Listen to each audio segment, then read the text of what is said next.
There's a moment most people don't talk about. It happens right before things change, right before you send the message, right before you launch the project, right before you commit, speak up, or let yourself be seen. And in that moment, something pulls you back. You hesitate. You distract yourself. You suddenly feel tired, unsure, or oddly disconnected from the thing you said you wanted. Later, you call it self-sabotage. You tell yourself you're lazy, undisciplined, broken in some way. But what if that story is wrong? What if your worst patterns aren't proof that something is wrong with you, but messages from a deeper system that's trying to protect you? That's what this book is about. Not fixing you, not forcing discipline, not crushing fear, but learning to read the signals you've been fighting your whole life. In the chapters ahead, you'll learn how resistance actually works, why it shows up when it does, and how to turn self-sabotage into guidance, so you can make choices that are aligned, sustainable, and real. You don't need to push harder. You need a better map. This audiobook is that map. Introduction: When your worst patterns are secret messages.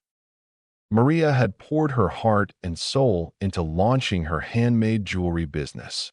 For months, she had crafted each piece with care, set up an online store, and connected with influencers to promote her work.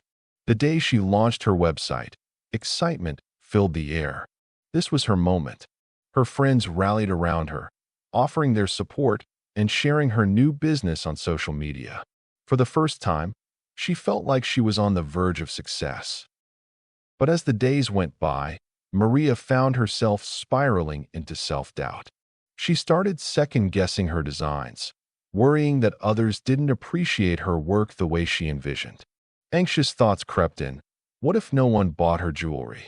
What if her friends were only being nice? She began to blur the line between constructive criticism and her fear of failure. Instead of promoting her website further, she froze, postponing any advertising she had planned. Each time she thought about posting a new design, she hesitated, convinced it wouldn't live up to expectations. It wasn't long before Maria's inertia led to a silence on her social media. The enthusiasm she had felt at launch started to fade. Friends stopped inquiring about her business, and the momentum she had built began to dissipate. Her fears, unaddressed, manifested as a form of self-sabotage.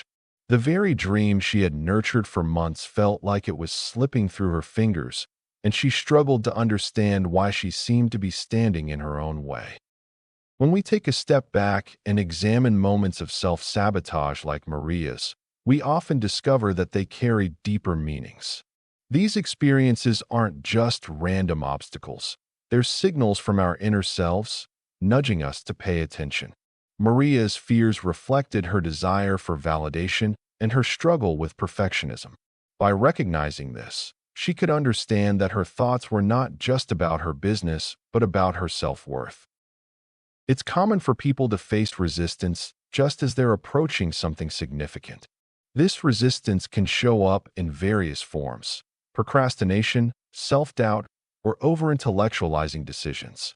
Understanding that these patterns can be indicators of personal growth allows us to view them through a compassionate lens.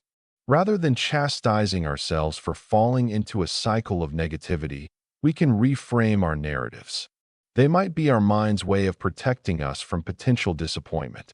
So, instead of viewing self-sabotage as a failure, see it as an opportunity, an invitation to reassess what truly matters and what we want to achieve.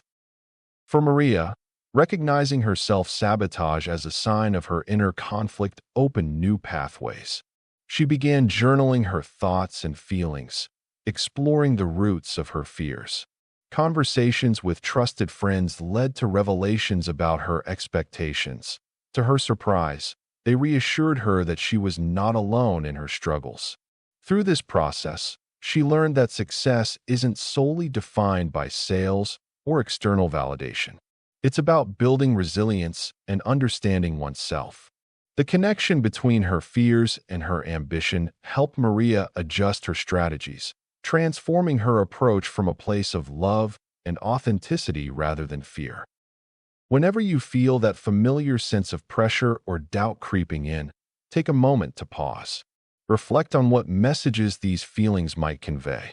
Ask yourself what is truly blocking your path, and then remember that self-awareness is the first step toward change.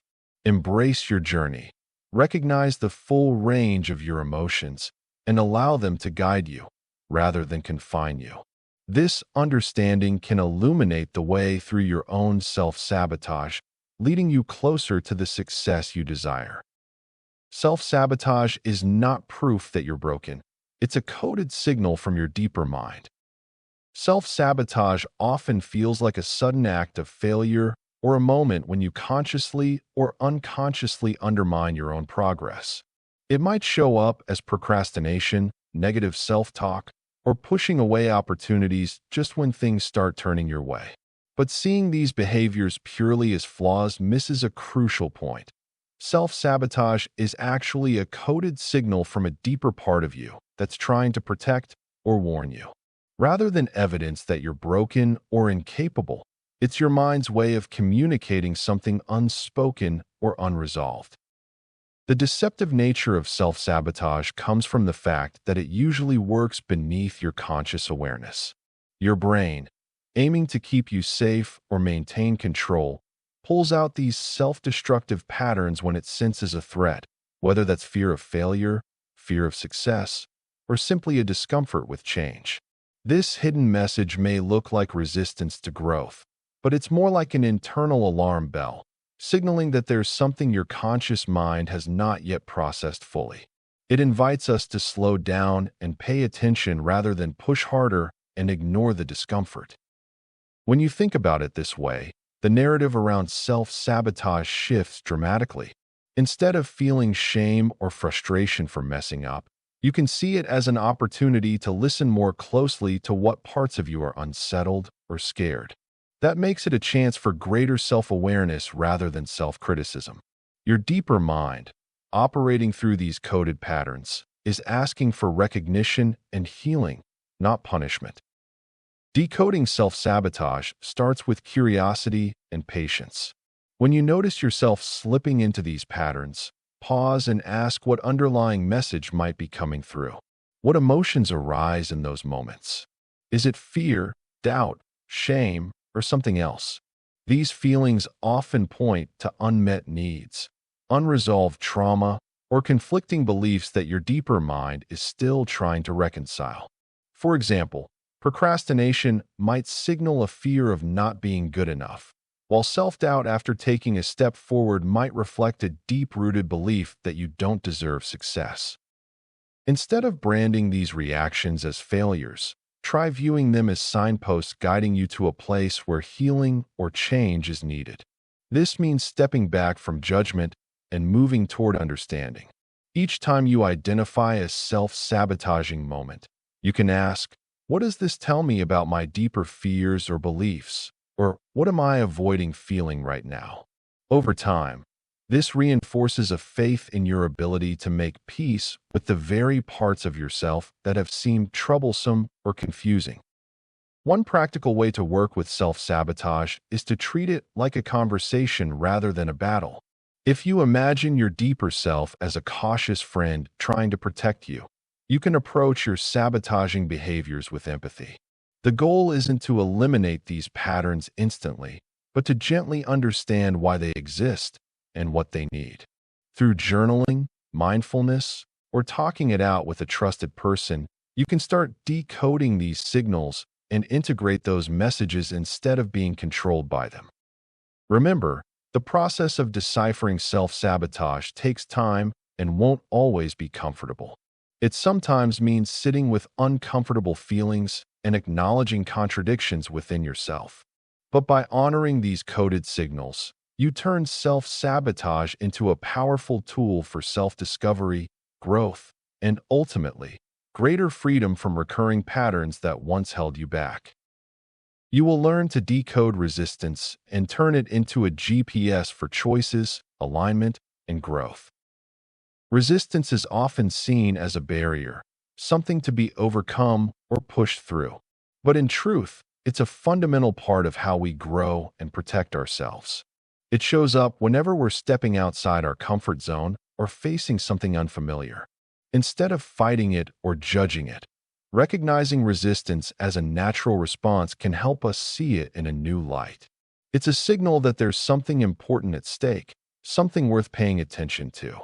When we begin to view resistance as a messenger rather than an obstacle, we open ourselves to learn more about our fears, doubts, and underlying motivations. Resistance can take many forms: procrastination, self-doubt, distraction, or even a gut instinct telling us to hold back. Each form is a way our mind tries to keep us safe from pain or failure. But it's also a sign that we are moving toward growth, change, or authenticity. Instead of resisting resistance, we can get curious about it. Ask yourself what's really behind that feeling. Is it fear of judgment? Fear of failure? Or perhaps a deep desire to protect your sense of self? Understanding resistance as a natural part of your inner world creates space for compassion and patience, rather than frustration or self-criticism. Once you start seeing resistance as a helpful guide rather than an enemy, a new set of possibilities opens up. Resistance points you toward what matters most to you, even if it feels uncomfortable or uncertain at first. For example, if speaking your truth triggers resistance, it's a sign that your authenticity is at stake. If taking action toward a goal causes hesitation, it's worth examining whether that goal aligns with your true values. Resistance often arises when we are stepping into territory that challenges old beliefs or fears. Rather than avoiding that discomfort, use it as a signal that you're on the path to meaningful change. To decode resistance effectively, try to get specific about what's happening inside you. Notice where you feel it in your body: tightness in your chest, knots in your stomach, or a flutter in your mind. These physical clues can tell you more than your thoughts might. When you identify what resistance feels like for you, you can also ask yourself what message it might carry. Are you afraid of failing? Do you doubt your skills? Are you worried about how others will see you? Once you decode the message behind resistance, you have a clearer roadmap.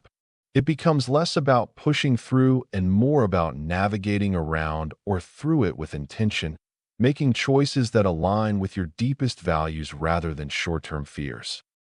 Resisting resistance only prolongs struggle. Instead, view it as an internal GPS. When it shows up, stop and listen. Acknowledge its presence, thank it for its warning, and then ask yourself what you need in order to move forward authentically. Sometimes that means taking small, manageable steps or giving yourself permission to slow down. Other times, it might be about clarifying your purpose and reminding yourself why this change matters. By learning this skill, you begin to trust your internal compass and navigate your journey with greater confidence and clarity, turning resistance into a powerful tool for growth rather than an obstacle blocking your way. Brief overview of the resistance code, model, and how to use this book. The resistance code offers a fresh way to understand self-sabotage. Instead of viewing these moments as flaws or failures, think of them as essential messages from your inner self. Every time you resist something, whether it's taking a new job, starting a creative project, or fostering a new relationship, it could be your mind waving a flag. This model encourages you to see these signals not as signs of weakness, but as opportunities to learn about your true self and your desires. By recognizing what causes your resistance, you can rewrite the narrative you tell yourself. This shift in perspective can help you transform how you relate to yourself and tackle the challenges you face. As you work through this book, it's essential to approach it with an open mind. Each chapter builds on the idea that your inner struggles are not just obstacles, they are vital pieces of information. Understanding this concept allows you to approach your experiences with compassion rather than judgment. You might find it helpful to keep a journal while reading, jotting down your thoughts and reactions as you uncover patterns of resistance in your life. This practice can lead to deeper insights and foster a sense of connection with your own experiences. This book serves as a practical tool that guides you in taking action based on your newfound awareness. You'll be encouraged to interpret your inner signals as messages rather than punishments. This could mean recognizing that your fear of failure is really a sign of your aspirations, or that your procrastination stems from a previously unexamined belief about success. By shifting your interpretation of these signals, you can start making more compassionate choices in your life. Each chapter ends with exercises designed to help you practice this compassionate action. You'll learn how to tune into your own needs without harsh judgment, paving the way to understanding what you truly want. The journey through this book is not just about identifying resistance. It's about using this knowledge to foster growth. You'll find actionable steps that encourage you to engage with your resistance in healthy ways. As you navigate through these practices, the goal is to form a more loving relationship with yourself. Remember, it's okay to take baby steps. Even small shifts in perspective or response can lead to significant changes over time. Each time you engage with what you've gained from this reading, you take one step closer to breaking free from self-imposed barriers. As you progress, hold on to this key insight. Resistance is not the enemy. Rather, it is a guide that can illuminate your path. Embrace the lessons it has to offer. When faced with a moment of doubt, remind yourself that these feelings are normal and part of the human experience. Use them as a catalyst for understanding and growth. Instead of pushing away your fears or doubts, ask yourself what they can teach you. This perspective not only eases the pressure, but also opens new avenues for exploration in your personal journey. Chapter 1. The Hidden Logic of Self-Sabotage. Self-sabotage is a protective strategy, not random stupidity. When we think of self-sabotage, it's easy to imagine it as simply making poor decisions or acting against our own interests out of carelessness or confusion. But the reality is more complex and far more compassionate. Self-sabotage isn't a sign of stupidity or weakness. It's our mind's way of trying to protect us from harm, even if that harm is imaginary or based on past experiences rather than current reality. The brain is wired to keep us safe, and when something feels threatening, whether it's succeeding, building relationships, or reaching a goal, it can trigger these protective behaviors. Imagine a situation where someone is about to seriously commit to a new job, a relationship, or a creative project. On the surface, those moves feel positive, right? But if deep down there's fear of rejection, failure, or losing control, the mind may push us to act in ways that undermine our progress. That hesitation, procrastination, or even outright self-sabotage emerges not from randomness, but from a defense system kicking in to shield us from emotional pain.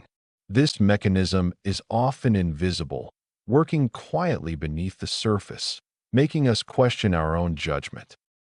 What feels like a mess-up or a moment of stupidity is frequently an instinctual response designed to keep us in a comfort zone, where things are familiar and predictable, even if they aren't ideal.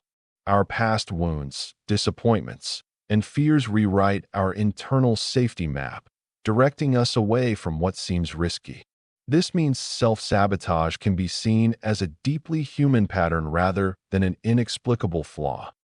When we begin to think of self-sabotage as self-preservation, the blame and shame that often accompany these behaviors start to soften. Instead of seeing ourselves as our own worst enemy, we can recognize that these actions are our mind's attempt to protect us, misguided though they might be. This shift in perspective can make a big difference in how we treat ourselves. Compassion replaces frustration, and understanding replaces harsh judgment.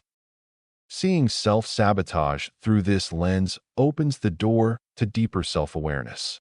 It allows us to ask what fear or past experience is driving the behavior and what unmet need is being signaled. For example, if someone procrastinates on an important task, It might not be laziness, but fear of not being good enough or fear of success bringing new, overwhelming expectations. By tuning in to these hidden messages, it becomes possible to gently address the root cause rather than just the symptom. This compassionate insight also offers practical value. When we connect with the reason behind self-sabotage, we can create kinder, more effective strategies to move forward. Instead of fighting or ignoring these behaviors, we can work alongside them, honoring the part of us that's scared, but also encouraging growth and change.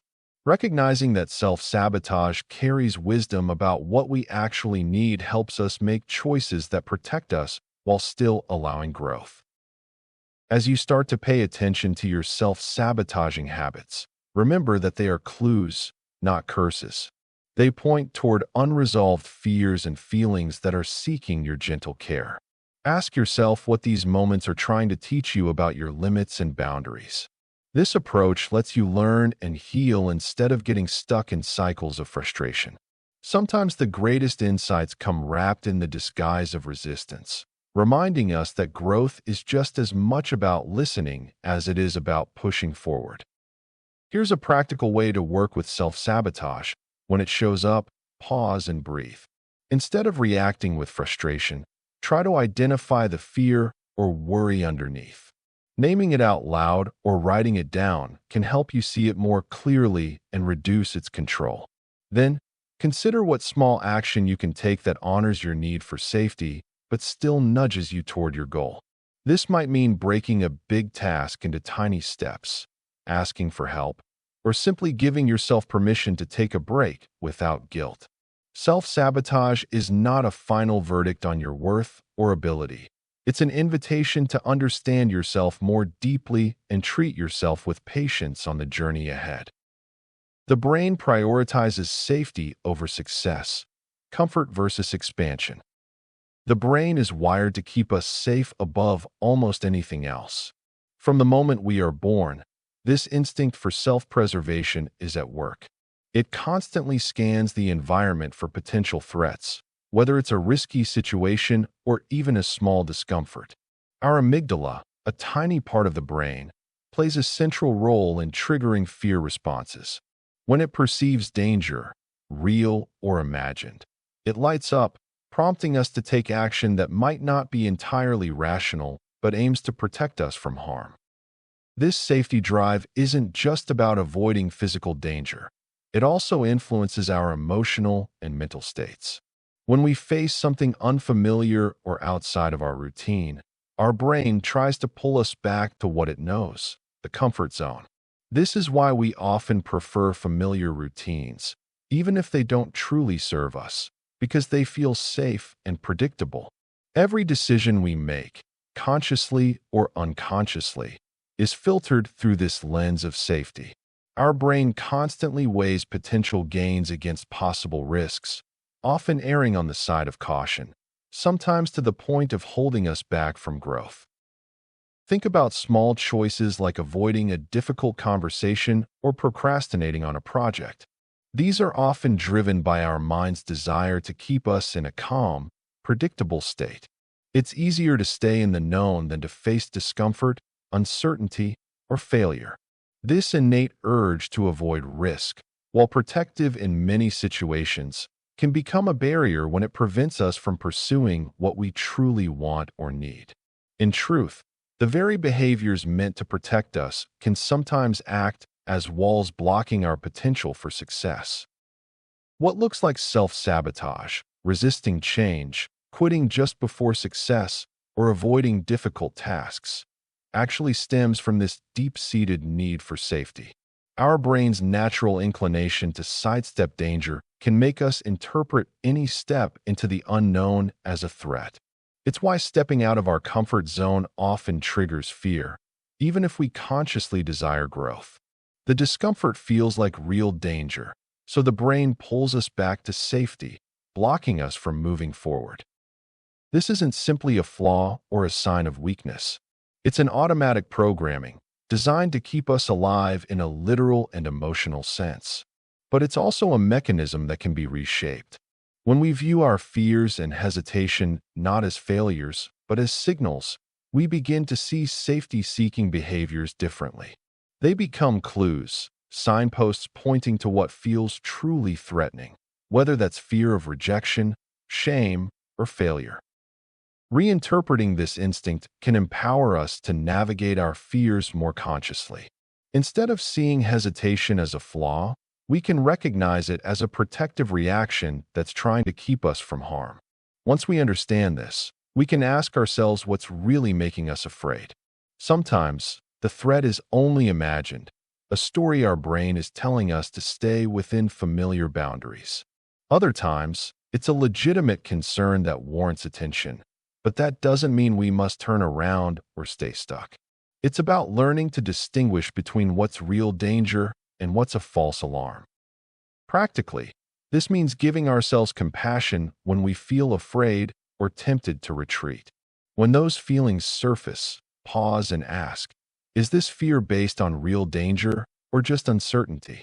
What do I really need to feel safe enough to move forward? Often, simply acknowledging that our mind wants to keep us safe can lighten the load. From there, we can gently challenge the story of danger, one small step at a time. Over time, we train our brains to see expansion, not as a threat, but as an opportunity to grow and learn. Common sabotage behaviors: procrastination, overthinking, perfectionism, picking fights, numbing, forgetting. Many of us engage in behaviors that undermine our own goals and happiness, often without realizing it. Procrastination is a prime example. It leads us to delay important tasks, sometimes pushing them to the point where we are forced to rush through at the last minute. This behavior can stem from a fear of failure, or it may be linked to feeling overwhelmed. Overthinking is another widespread behavior. It involves analyzing every aspect of a decision or situation until we become paralyzed, which prevents us from moving forward. This constant rumination can drown out motivation and clarity, leaving us stuck in place. Perfectionism plays a similar role. The desire to achieve flawless results can create tremendous pressure, causing us to avoid tasks altogether for fear that we won't meet our own stringent standards. On the surface, striving for perfection can seem admirable, but it often leads to dissatisfaction and burnout. Picking fights can also sabotage our relationships and career. It might emerge from unresolved anger or insecurity, driving us to create conflict instead of promoting harmony. These conflicts can drain our emotional energy and distract us from pursuing our goals. Numbing behaviors, like binge-watching TV or excessive social media use, serve as a distraction from reality. They can provide short-term relief, but ultimately prevent us from addressing deeper issues. Engaging in these behaviors often feels easier than confronting our problems. Finally, forgetting plays its own deceptive role. We might unconsciously push important tasks or responsibilities out of our minds, resulting in missed deadlines and unfulfilled commitments. This act often reveals a deeper desire to escape feelings of inadequacy or pressure, signaling a valuable opportunity for growth. Recognizing these self-sabotage behaviors as signals can profoundly shift our perspective. Rather than simply labeling procrastination as laziness, we might consider what underlying fears are at play. Are we afraid of not being good enough?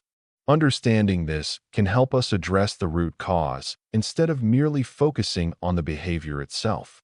Similarly, overthinking can be seen as an invitation to explore what we truly value. When we find ourselves stuck in a cycle of doubt, it might be time to realign our decisions with our core beliefs.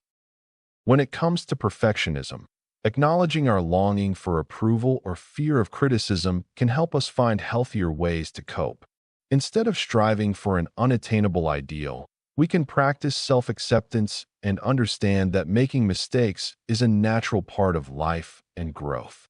In challenging interactions, such as picking fights, we can view these confrontations as opportunities to address unmet needs.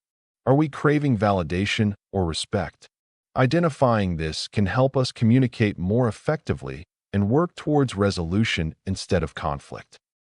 Recognizing numbing behaviors as a coping mechanism can also foster self-compassion.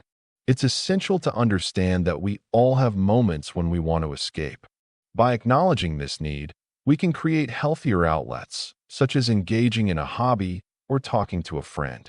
Lastly, when we catch ourselves forgetting responsibilities, it can prompt us to evaluate our current load. Are we taking on too much? Letting go of certain tasks or delegating can alleviate stress and help us focus on what truly matters. Embracing these self-sabotage behaviors as guides can empower us to initiate change in meaningful ways. They can illuminate unresolved issues and enhance our self-awareness. A powerful strategy is to keep a journal where you write down times when you notice these behaviors.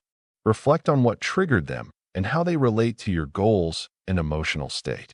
This practice can lead to significant insights that promote growth and healing. Willpower and discipline alone don't work long-term. Willpower and discipline are often praised as the champions of success. They help you push through tough moments, say no to temptations, and follow through on your goals. But counting on these qualities alone is like trying to drive a car with just the gas pedal and no steering wheel. At first, you might speed ahead, feeling unstoppable. Yet, over time, your energy runs low and your direction becomes unclear. Willpower, after all, is a limited resource. Every decision, every battle with distraction, chips away at it. When willpower fades, so often does your progress. This happens because willpower focuses on control, stopping yourself from doing something rather than building something sustainable.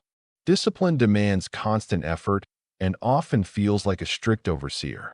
Without deeper motivation, purpose, or an understanding of what truly drives you, these tools become heavy burdens. They might get you through a week of workouts or a cleanse, but eventually the cracks show. Life throws curveballs, stress shows up, and your reserves dry up. Suddenly, what was once easy feels impossible, leaving you frustrated and burned out.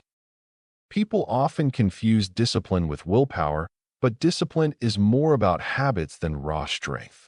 Even then, habits need solid foundations, meaningful reasons behind them that connect to who you are and who you want to be. Without that, discipline can still crumble under pressure. The real problem is trying to rely on sheer force of will instead of creating systems and environments that support your goals naturally. If every step forward feels like a fight, it's only a matter of time before you lose the battle. Real, lasting change needs more than just grit and determination. It requires kindness toward yourself, flexibility, and smart strategies that reduce the daily strain. Self-sabotage often feels like the enemy, a frustrating pattern that makes us stumble just when we get close to success. But this sneaky behavior is not your foe. It's actually a message, a signal from within that something needs attention.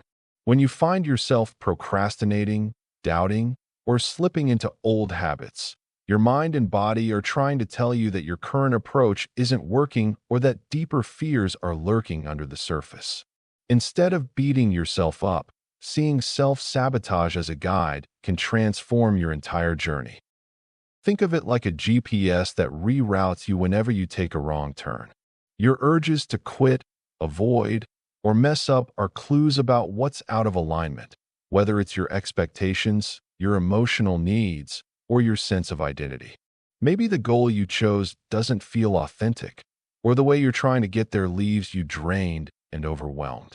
By paying attention to these inner warnings, you can uncover blind spots that pure willpower won't fix.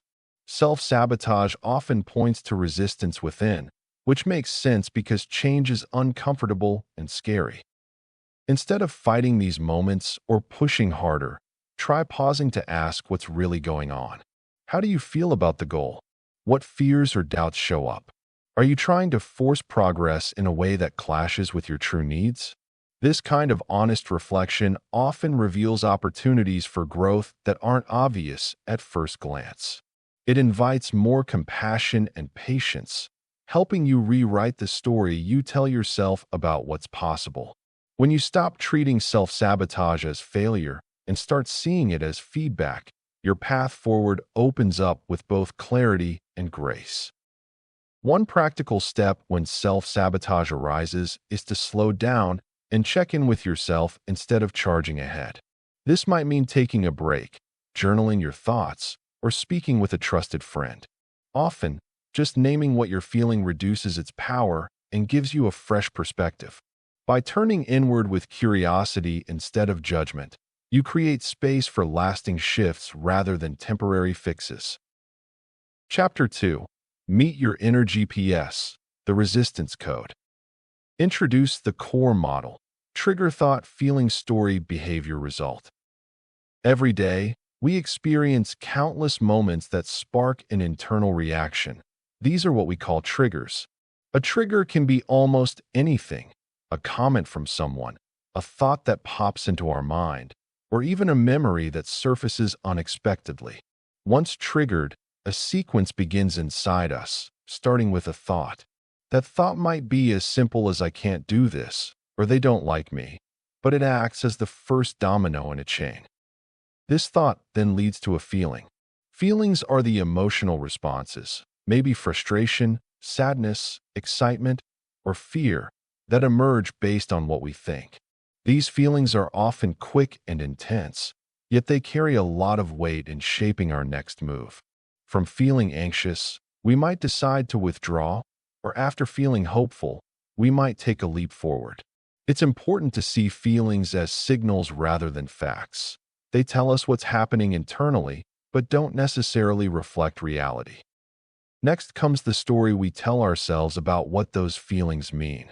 This story is a narrative we build around our experiences. For example, if you feel nervous before a speech, you might tell yourself, "I'm going to mess up," or "they won't like me." These stories bolster our feelings and influence how we interpret the situation. Often, our stories are colored by past experiences, fears, or assumptions, which shape our perception of the present moment. Our story then fuels our behavior. Based on the story we tell ourselves, we act in specific ways, sometimes consciously, sometimes automatically. If the story is negative or fearful, we might avoid the situation altogether or procrastinate.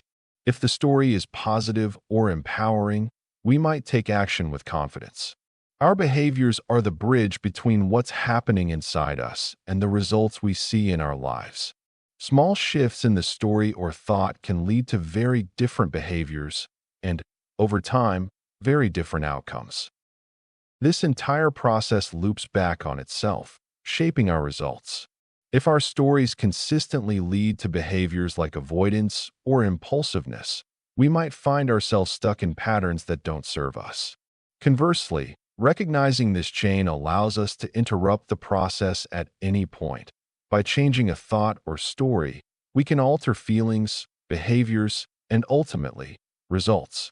Understanding this model illuminates how much influence our inner world has on our outer reality, making us more aware of where to focus when looking for change.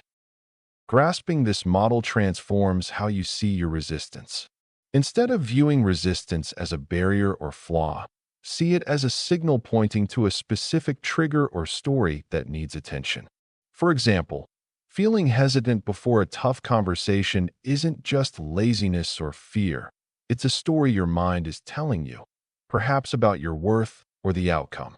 Recognizing that, you can pause and question that story or reframe your thought, leading to new feelings and behaviors that push you forward rather than hold you back. Practicing this awareness can feel simple, yet it's powerful. When you notice a feeling or behavior you don't want, trace it back through this chain. Ask yourself what triggered it, what you thought, and what story you told yourself. This clarity gives you the space to choose a different thought or story. For example, replacing a story like "I can't handle this" with "I'll do the best I can" shifts the feeling, behavior, and ultimately, the result.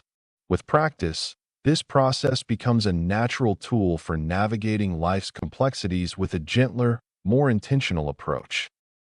Resistance shows up physically as tension, heaviness, or anxiety before the mind explains it.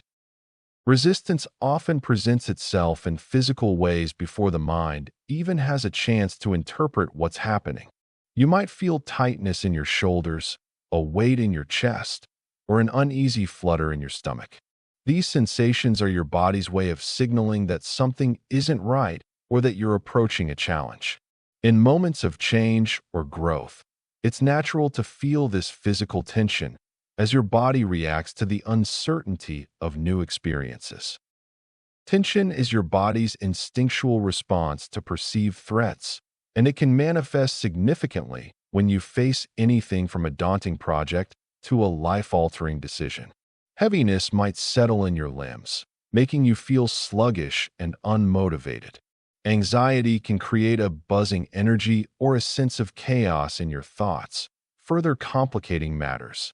When these feelings arise, they're more than mere discomfort. They deserve your attention as they can guide you through the layered complexities of your emotional world. Listening to your body is a practice that can lead to profound self-awareness. When you notice tension, heaviness, or anxiety, pause and check in with yourself. Ask what these sensations mean for you in that moment. This is your inner GPS trying to help you navigate through the maze of stress and pressure that often accompanies change. By developing a habit of feeling into these physical sensations, you can stop allowing your mind to dictate your reactions without understanding the deeper signals at play. This is not about overthinking, but rather about creating space for compassionate self-inquiry.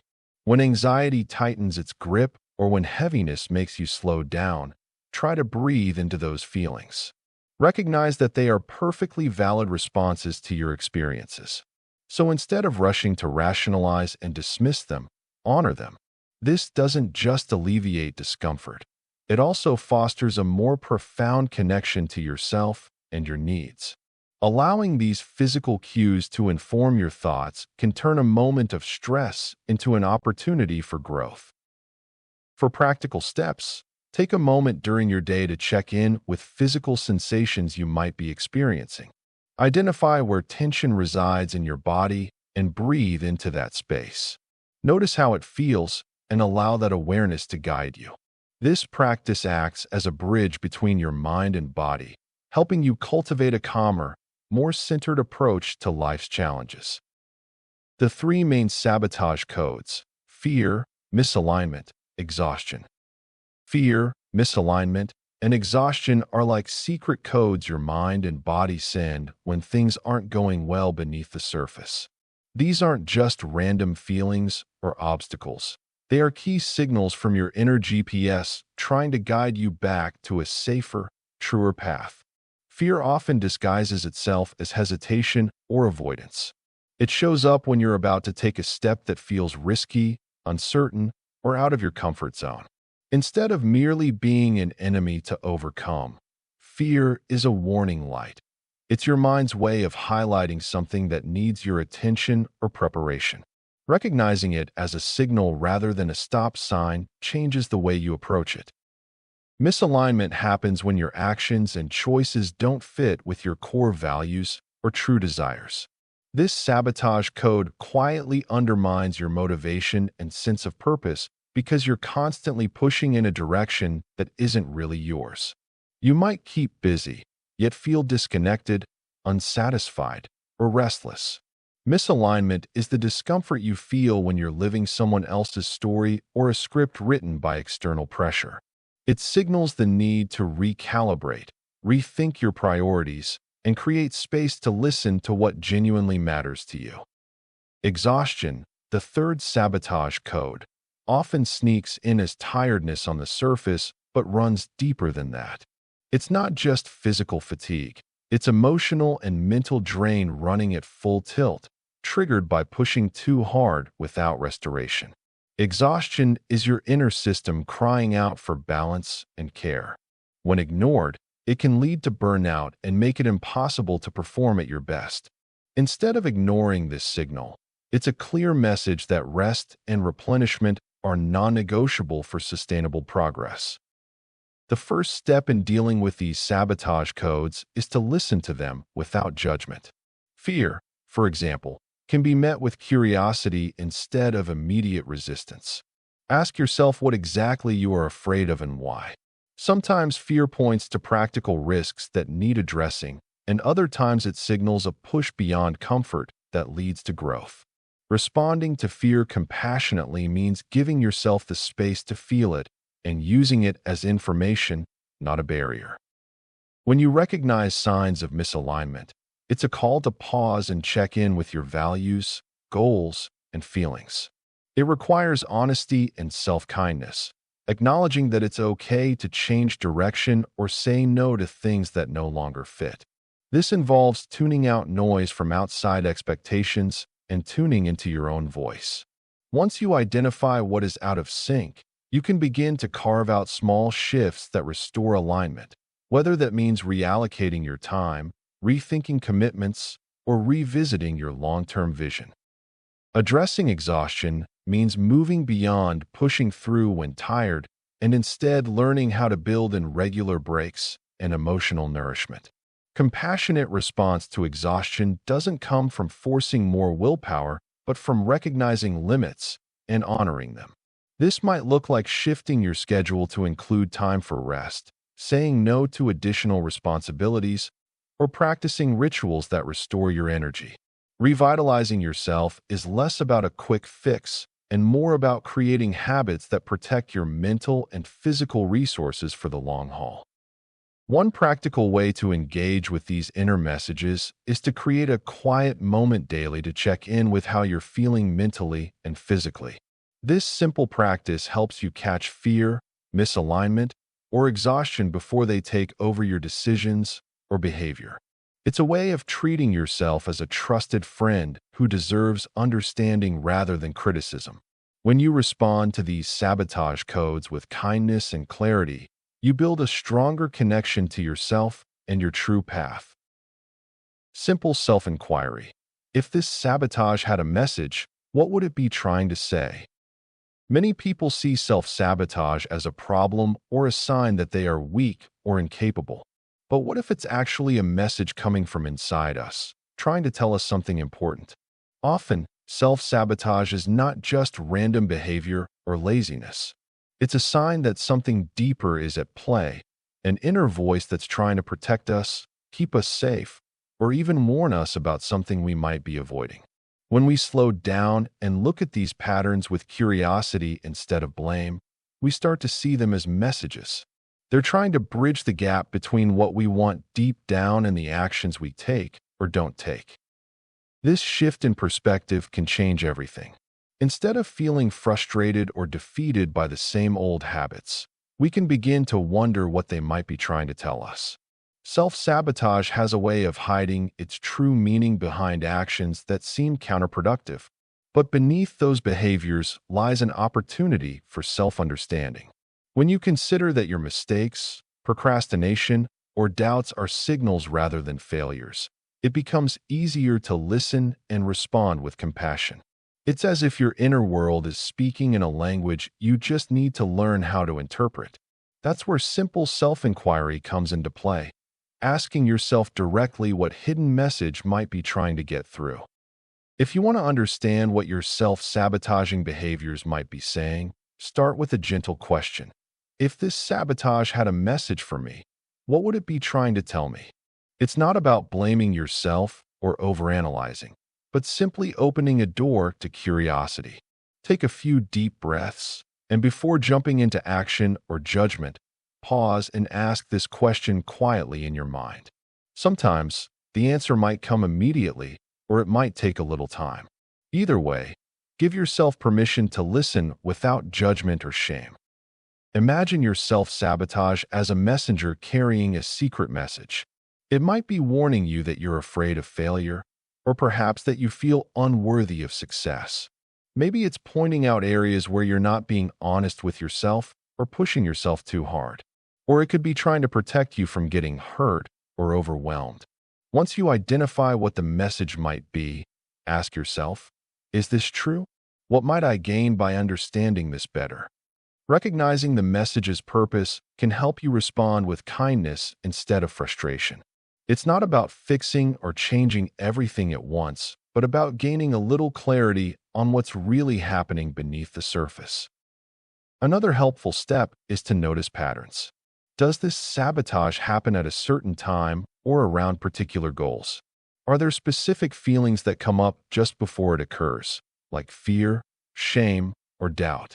Observing these clues can point you toward the core message.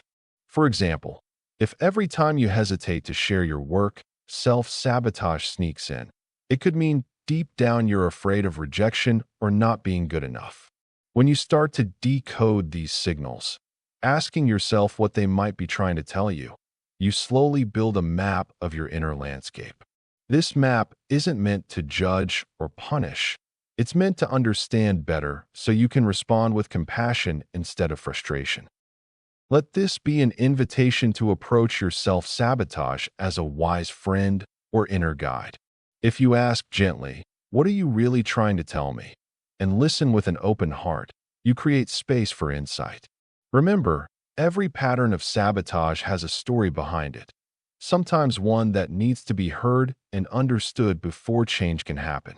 Finding the message takes patience, kindness, and willingness to explore what's beneath the surface. Over time, this simple practice can transform your relationship with your inner voice, turning hidden messages into sources of wisdom rather than sources of pain. A practical tip is to keep a journal of your self-sabotaging moments. When you notice yourself slipping into a pattern of self-doubt or procrastination, pause and ask, "What might this be trying to say?" Write down whatever comes up, even if it sounds simple or vague. Over days or weeks, patterns will emerge, and you'll begin to see the messages behind the behaviors. This process turns a confusing, frustrating pattern into a form of self-awareness that guides you toward understanding rather than shame. Remember, each step you take toward listening and understanding makes it easier to respond with kindness and curiosity rather than self-criticism. Chapter 3. Fear, the Code of Protection. Fear-based sabotage aims to protect you from rejection, failure, or exposure. Fear-based sabotage often springs from our basic instincts to protect ourselves from harm. This instinct can be traced back to our earliest experiences, where rejection or failure felt unbearable. When we face the possibility of being hurt, our minds start to build barriers. This is especially true if we have encountered negative situations in the past, perhaps a failure in school, a rejection in a relationship, or criticism in the workplace. Each of these events can leave a mark, prompting us to create defenses against future pain. Instead of moving toward new opportunities, we might retreat into our comfort zones, where we feel safe but unfulfilled. In many ways, this self-sabotaging behavior is a protective mechanism. It tries to shield us from the vulnerability that comes with putting ourselves out there. When we think about risking our creativity, ideas, or even our emotions, fear leads us to question our worth. This can manifest as procrastination, perfectionism, or even outright avoidance. It's a way of saying, "If I don't try, I can't fail." These thoughts create a mental prison that keeps us from genuine emotional connections and personal growth, leading to frustration and stagnation. While fear can serve as a warning sign, it's crucial to learn how to distinguish between healthy caution and crippling self-sabotage. Instead of allowing fear to dictate our choices, we can treat it as a signal, a prompt that encourages self-reflection. When you sense that familiar tightening in your chest or racing thoughts about the what-ifs, take a moment to pause. Ask yourself why this fear is arising. Is it a genuine concern or an echo of past experiences that don't apply to your current situation? One effective strategy is to set small, achievable goals that challenge your fears but don't overwhelm you. Celebrate every step, no matter how small. Each victory helps build confidence and rewires your brain to see fear not as a barrier, but as a part of the growth process. By reframing fear this way, you not only lessen its grip on your actions, but also open yourself up to new experiences and connections. The illusion of "I'm not ready yet" and the myth of perfect timing.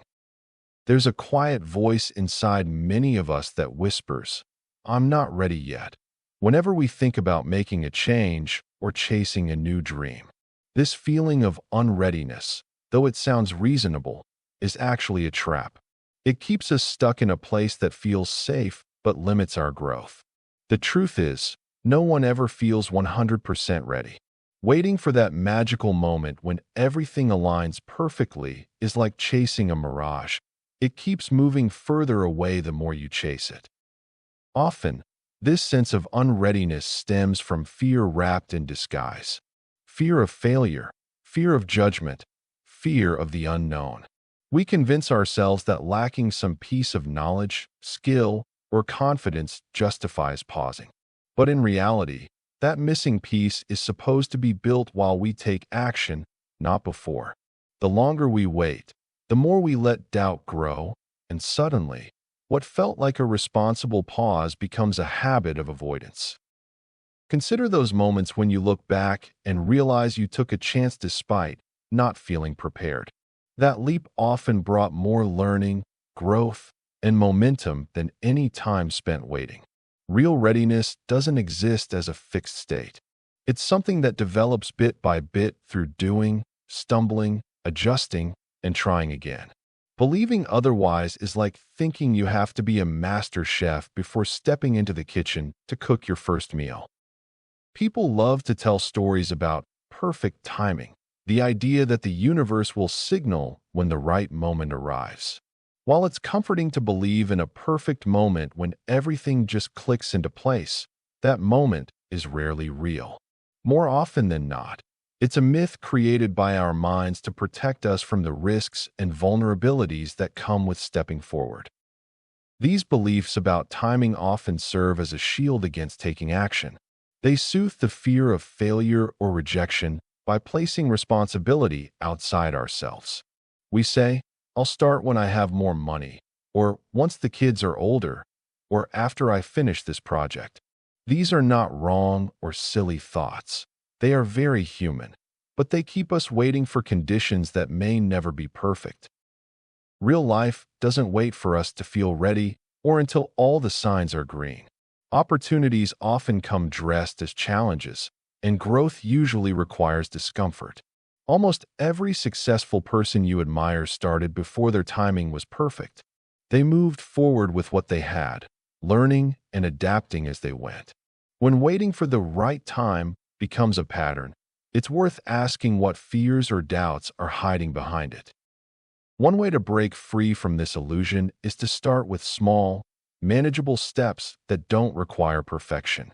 Begin by testing the waters, gathering small wins, and building confidence through action. This approach turns the myth of perfect timing on its head. It shifts focus from when to start to how to begin. Waiting less and doing more is often where true readiness and progress begin. Patterns: disappearing after progress, shrinking when seen, downplaying your work. It's common to notice that once we start to make noticeable progress on a project or personal goal, the recognition or excitement around that progress seems to fade away. We achieve a milestone, but suddenly, the enthusiasm diminishes, and what once felt like a big deal starts to feel insignificant or unworthy of celebration. Sometimes, our own perception shifts, and we begin to see our efforts as less meaningful or just part of the routine, rather than something notable. This pattern can cause us to dismiss our growth, convincing ourselves that what we've done isn't enough or doesn't matter in the grand scheme. Another familiar pattern is shrinking when others notice us. When people praise or acknowledge our work, instead of feeling proud, we often feel uneasy or even embarrassed. We might think, "It's not that big of a deal," or "they're just being nice." This tendency to downplay our achievements can stem from a fear of standing out too much or a belief that we don't deserve recognition. Over time, This shrinking makes our accomplishments seem less real, less valuable, and keeps us from fully owning our success. It's as if we have an internal voice whispering, "Stay small, stay hidden," even when we've done something of real worth. Downplaying your work isn't just about modesty, it's a defense mechanism. It helps avoid the discomfort of standing in the spotlight or risking criticism. Yet, this habit creates a cycle where our efforts are never fully acknowledged or appreciated, including by ourselves. When we minimize our achievements, we train ourselves to see our progress as temporary or insignificant. This can lead to feelings of stagnation, as if we're stuck in a loop where no matter how much we grow, it's never enough. The more we dismiss our work, the harder it becomes to recognize our own value and motivate ourselves to continue moving forward. Recognizing these patterns is the first step. Notice when progress feels like it slips away shortly after it appears, or when praise triggers discomfort or defensiveness. There's often an emotional or subconscious reason behind these reactions: fear of failure, fear of success, or feeling unworthy. When you catch yourself shrinking or downplaying, gently remind yourself that these are defenses, not facts. Your efforts are valid and meaningful, even if it doesn't feel that way at first. Learning to see these patterns as signals rather than truths allows you to start rewiring your responses. Instead of letting these patterns control you, try to reframe them as guides that point toward deeper honesty. When progress seems to vanish, pause and acknowledge what you've achieved, no matter how small. Celebrate that step, even if it feels awkward or unfamiliar. When praise makes you want to diminish yourself, gently accept it and practice internal acknowledgement. Say to yourself, "Yes, that took effort, and I own that." These small adjustments strengthen your inner voice and help you stay rooted in your worth. Over time, you'll find it easier to honor your growth, see your wins clearly, and resist the urge to shrink or dismiss your progress.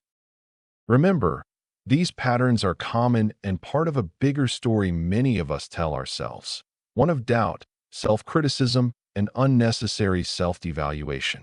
Gently challenge these habits by deliberately acknowledging your efforts and achievements.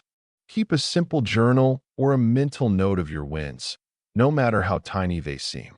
The more you practice recognizing your progress, the more your mind begins to understand that your work and growth are worth celebrating, not just occasionally, but consistently. Small daily reminders can help break the cycle, allowing your true effort and progress to stand confidently in the light. Exercises: naming your worst-case story, then reality testing it. Identifying our worst-case stories can feel daunting, yet it's an essential step in facing our fears. Take a moment to really think about what scares you the most. Is it the fear of failure, rejection, or perhaps being alone?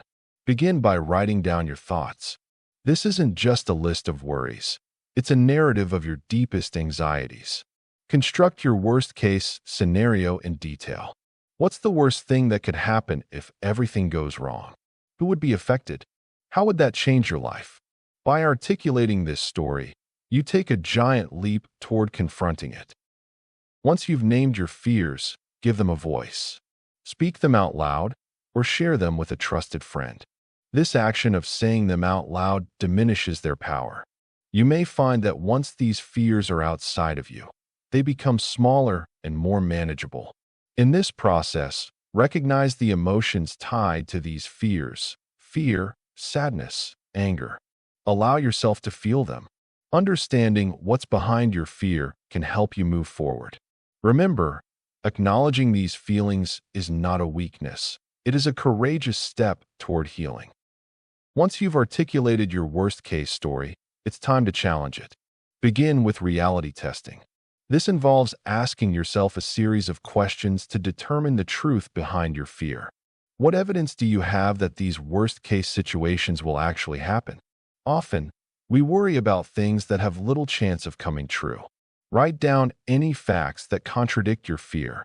This practice helps you see that your fears may not be as likely or as grave as they seem. Next, consider past experiences. Have you encountered similar fears before? How did those situations turn out?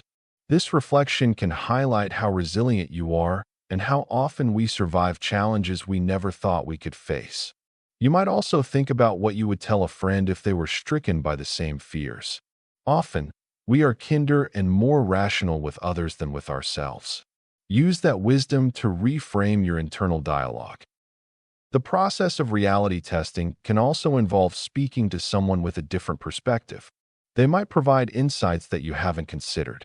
Sometimes, what seems monumental in our minds can appear trivial to another person.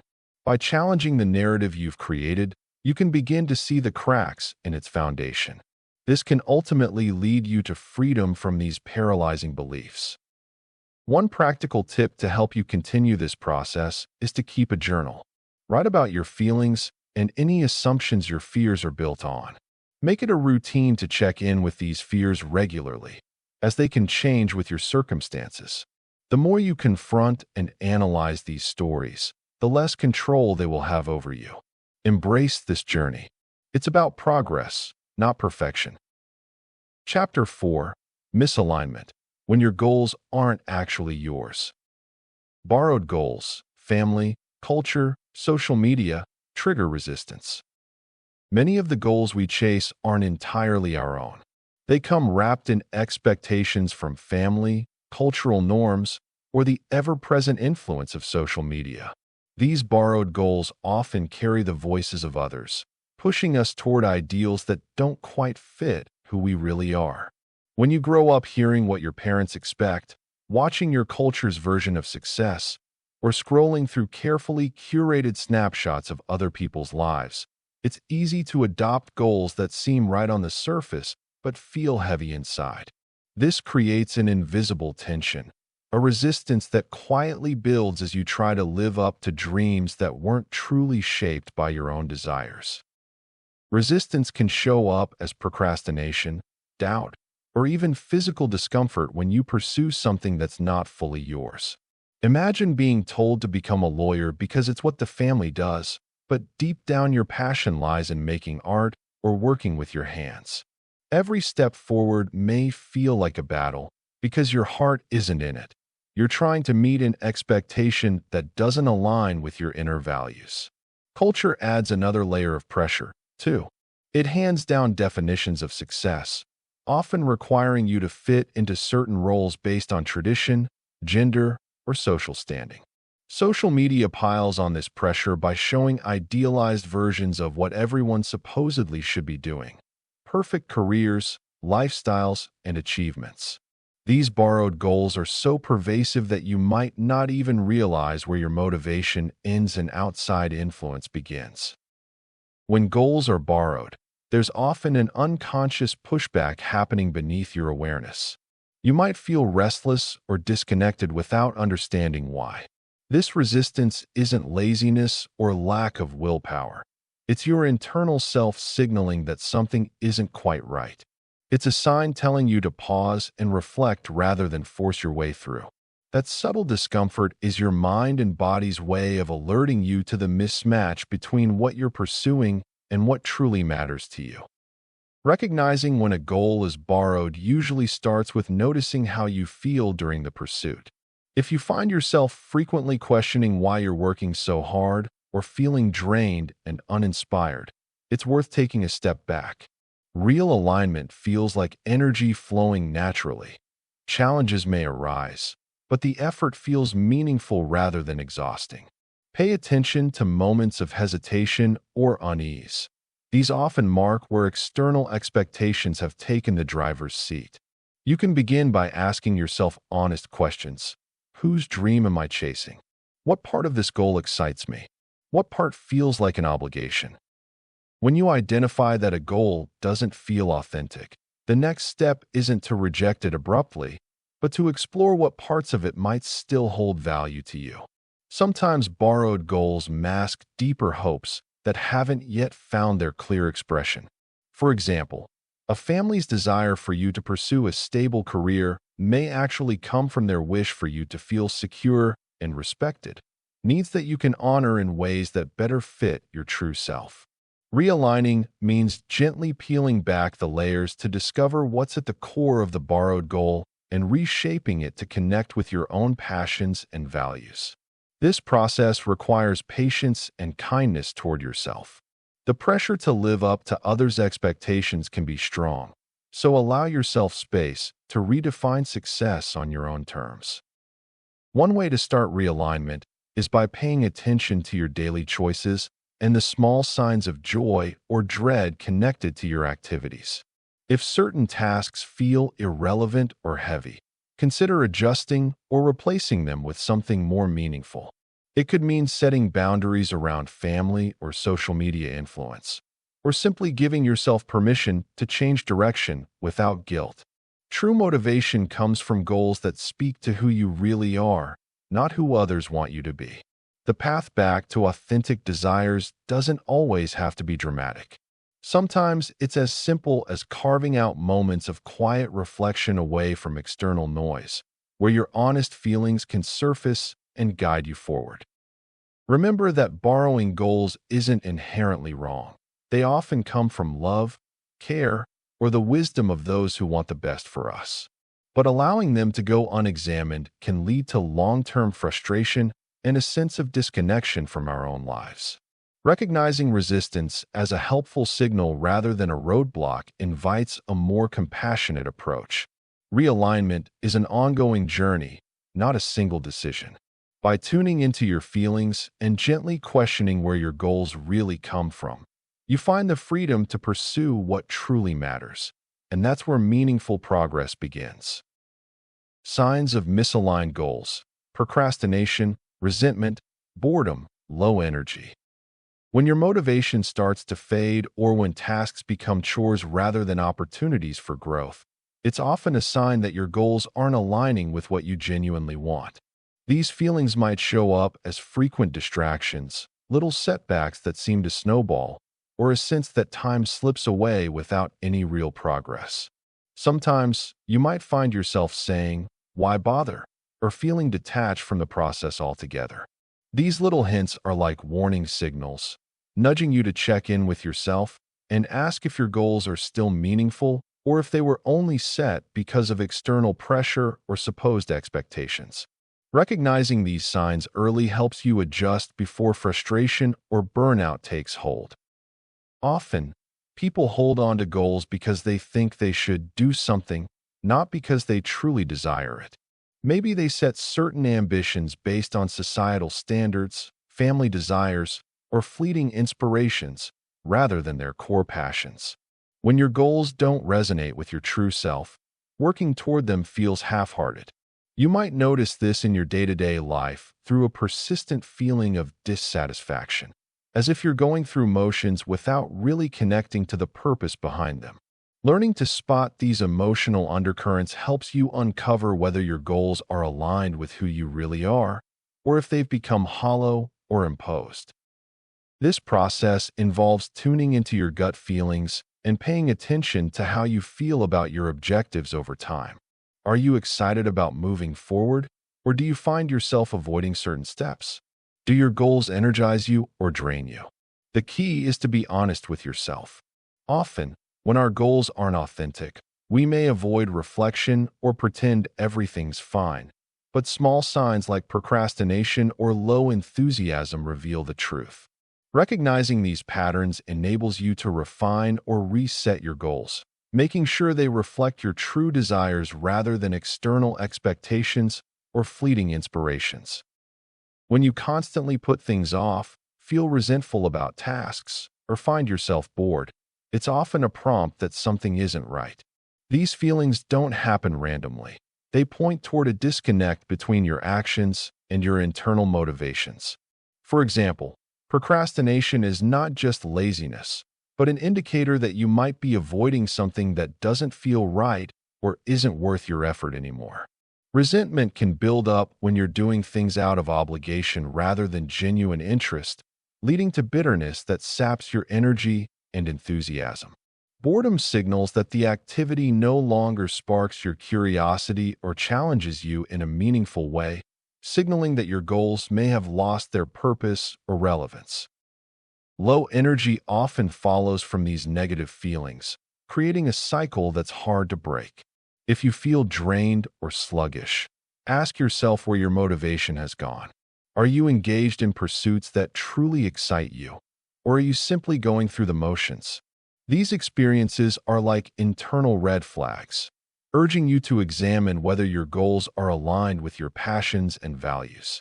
If not, it's time to rethink your approach. Making small adjustments, like finding tasks that give you a sense of accomplishment or reconnecting with your core reasons for pursuing certain objectives, can turn these negative signals into opportunities for realignment. Simply put, these signs aren't to be ignored. They're messages telling you to check if your pursuits still serve your authentic self. Sometimes, shifting your focus or redefining your goals with honesty and kindness toward yourself can reignite your energy and motivation. Giving yourself permission to let go of goals that no longer resonate can open space for new ambitions rooted in who you truly are. If you notice these signs creeping in, pause and ask if your current path still reflects your core desires or if it's time to chart a new one that brings genuine joy and purpose. Difference between hard but right and hard because wrong. Life often presents us with choices that are not just black and white. Among these choices, you may find paths that are hard but right and others that are hard because they're wrong.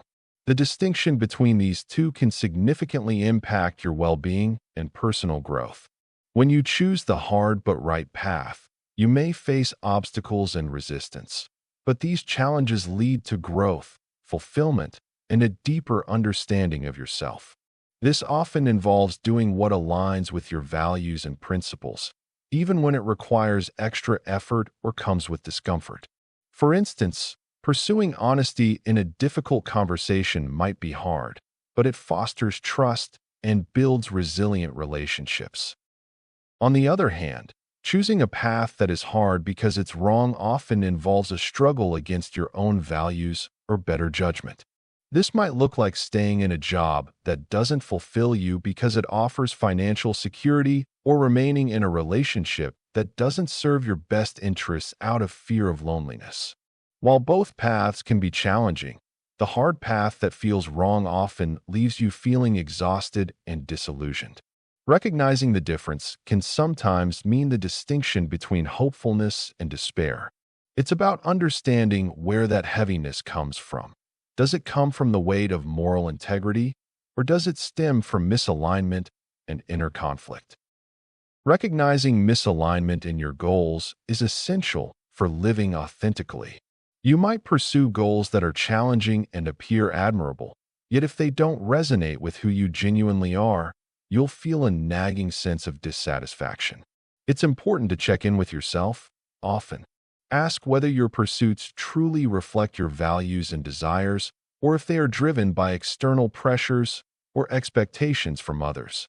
Many people chase societal milestones, such as a specific career path or a certain type of relationship, only to find themselves feeling unfulfilled. This disconnect can lead to feelings of frustration and confusion. To realign your goals with your true self, start by engaging in self-reflection. Spend quiet time assessing what genuinely motivates you and what brings you joy. Journal about your feelings or talk them out with a trusted friend or mentor. Sometimes, simple exercises like listing out your core values and passions can reveal insights that help you see where your current path diverges from your true calling. It may require courage to shift gears, but remember that authentic alignment will ultimately lead to a more satisfying journey. Embrace the discomfort of change and keep the focus on what feels right, even if it's the harder route. Take small, actionable steps towards goals that truly resonate with you. It doesn't have to be an overhaul of your life overnight. Sometimes, minor adjustments, like setting boundaries or saying no to obligations that don't serve your spirit, can lead to profound change over time. Choose progress over perfection and trust that each step is bringing you closer to a life that feels right and true. Exercises, separating my goal from their expectation, redefining success on your terms. Sometimes the goals we chase aren't truly ours. They might be woven from the hopes, fears, or pressures of others. Parents, friends, society, or even past versions of ourselves can hold up ideas about what success should look like.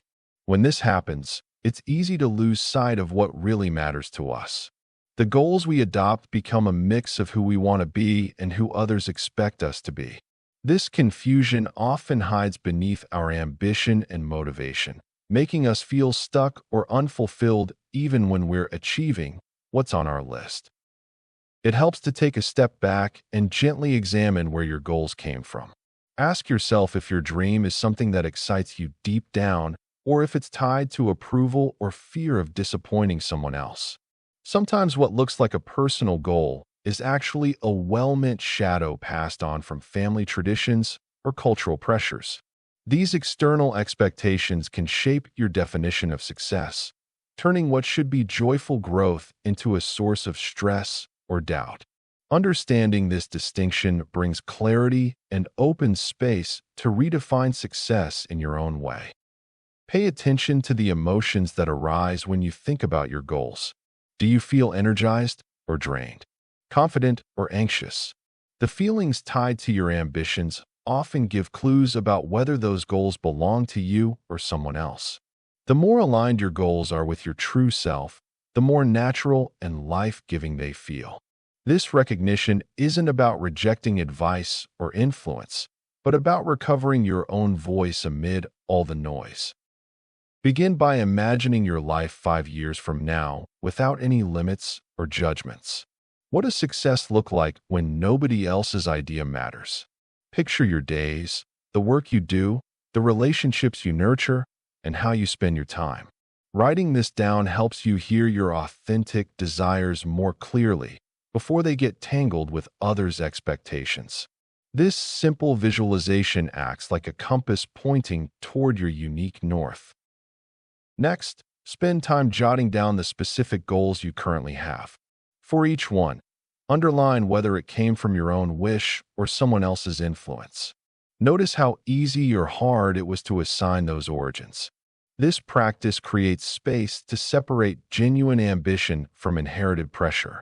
It also shows which goals might need reshaping or releasing simply because they no longer fit your inner truth.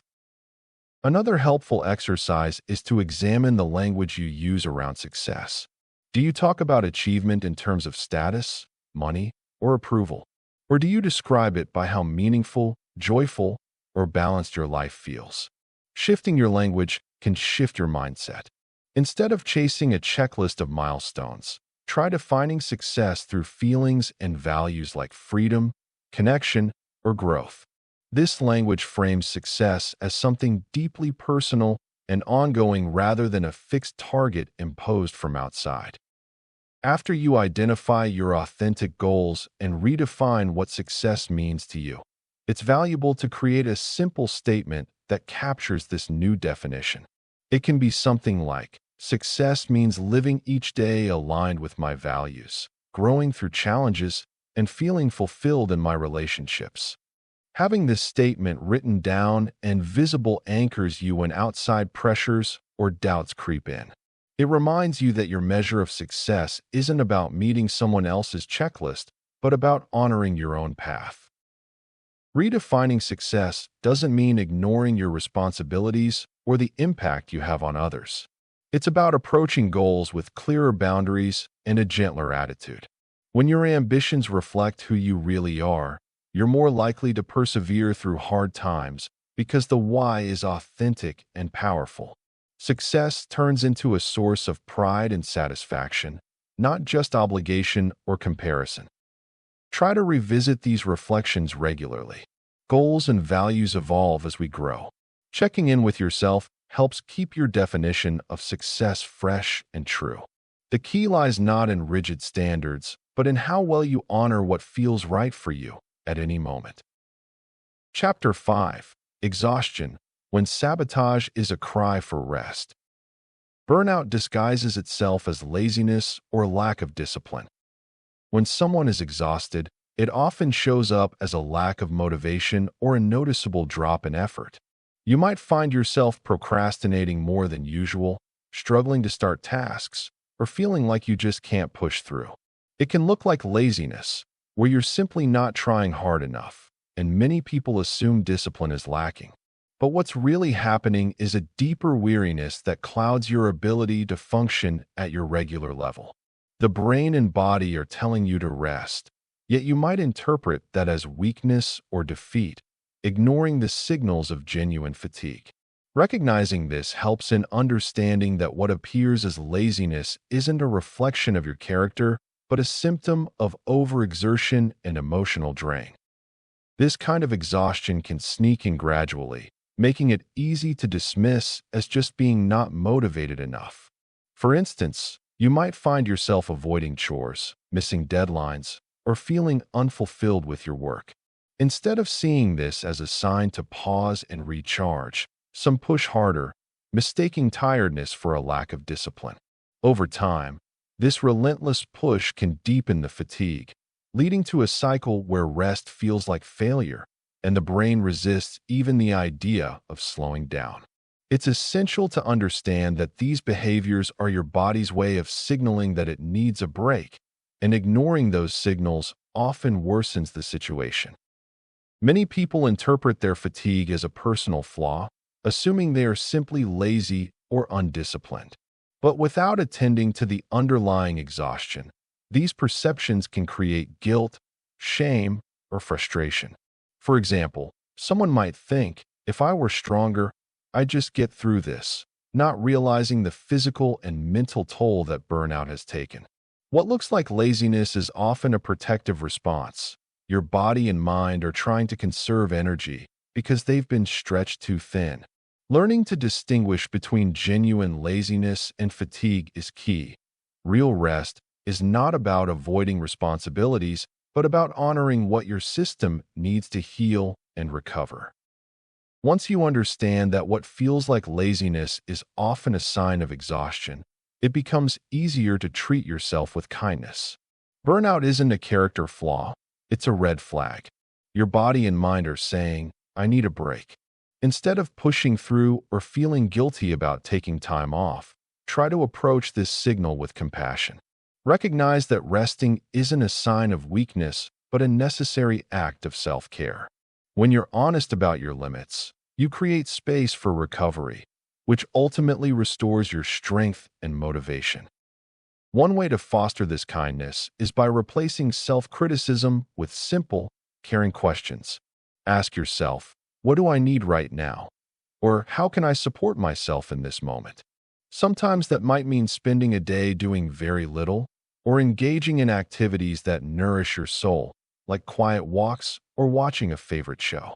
Accepting your feelings of fatigue without judgment allows you to genuinely listen to what your body is telling you. This shift from resistance to understanding can reduce guilt, making rest feel like an act of strength rather than failure. Creating a routine that respects your limits can prevent burnout from escalating. It might involve setting small boundaries, like not overcommitting or creating designated periods for rest. When guilt arises, because our culture often prizes constant productivity, remind yourself that honoring your health is a responsible choice. Giving yourself permission to rest, especially during times of high stress or emotional depletion, builds resilience over time. Remember, recognizing burnout doesn't mean admitting defeat. It means understanding your humanity and treating yourself with the same kindness you would extend to a good friend. Practically, this can mean scheduling short breaks during your day, practicing deep breathing, or simply allowing yourself to pause without explanation. These small acts serve as gentle affirmations that your well-being matters. Over time, this approach helps you develop a healthier relationship with rest, one rooted in understanding rather than guilt. By doing so, you create a sustainable way of living that respects your innate need for balance and recovery, ultimately making it easier to bounce back stronger when you're ready to return to your tasks. The body's signals of no more when limits are ignored. The body speaks a language of its own, often sending clear signals when it's had enough. In our fast-paced world, many of us disregard these signals and push through fatigue, dismissing exhaustion as a sign of weakness or an inconvenience. The truth is, ignoring these messages can lead to more severe consequences, both physically and mentally. Common indicators of exhaustion may include persistent tiredness, irritability, or a blurry mind, all of which are the body's way of crying out for attention. When you start feeling these symptoms, it's essential to pause and assess the underlying cause. Many people live in a cycle of burnout, sacrificing their well-being for work, responsibilities, or social obligations. When we keep ignoring what our body is telling us, stress hormones like cortisol can raise, affecting our hearts, immune systems, and overall health. Physical signs like recurring headaches, muscle tension, or sleep disturbances can appear as we continue to stretch ourselves too thin. It's crucial to acknowledge these states instead of labeling them as mere fatigue. Chronic neglect of these bodily signals can build up over time, leading to serious health issues or emotional breakdowns. Understanding the signs and learning to interpret them correctly is a vital first step in putting your health back on track. Listening to your body requires a shift in mindset. Instead of seeing a need for rest as a sign of weakness, view it as an act of self-care and a necessary step towards maintaining your health. When you honor your exhaustion and give yourself permission to rest, you're not only listening to your body, but you're also investing in your future well-being. This practice involves treating yourself with the same compassion you would extend to a friend. If a loved one shared they were feeling run down, you'd likely encourage them to rest. You deserve the same kindness. Incorporating moments of rest and reflection into your daily routine can make a significant difference. Mindfulness practices, like meditation or gentle stretching, can help you tune in to your bodily sensations and emotions. Creating boundaries around your time and energy is equally important. When you start respecting your limits, you open a door to a healthier and more balanced life. Small but intentional changes, such as scheduling breaks throughout your day or saying no to additional commitments, can be transformative. By learning to listen to and honor your body's signals, you empower yourself to take charge of your health and happiness. Remember, taking time to rest isn't a luxury. It's a necessity for a fulfilling and productive life. Allow yourself to recharge. You'll find you can give more to others when you also prioritize your own needs. Constant pushing leads to binging, quitting, emotional crashes. When you keep pushing yourself nonstop, your body and mind send clear signals that you can't ignore. Exhaustion isn't just feeling tired. It's the honest way your system tells you, I need a break. This tiredness creeps in slowly, often disguised as mild irritability or distraction, but it grows louder the longer you ignore it. It's easy to overlook these signs, especially when you're wrapped up in goals or responsibilities. But exhaustion is not a sign of weakness, it's a natural limit. Recognizing this truth shifts how you view rest, changing it from something optional or indulgent to something essential and non-negotiable.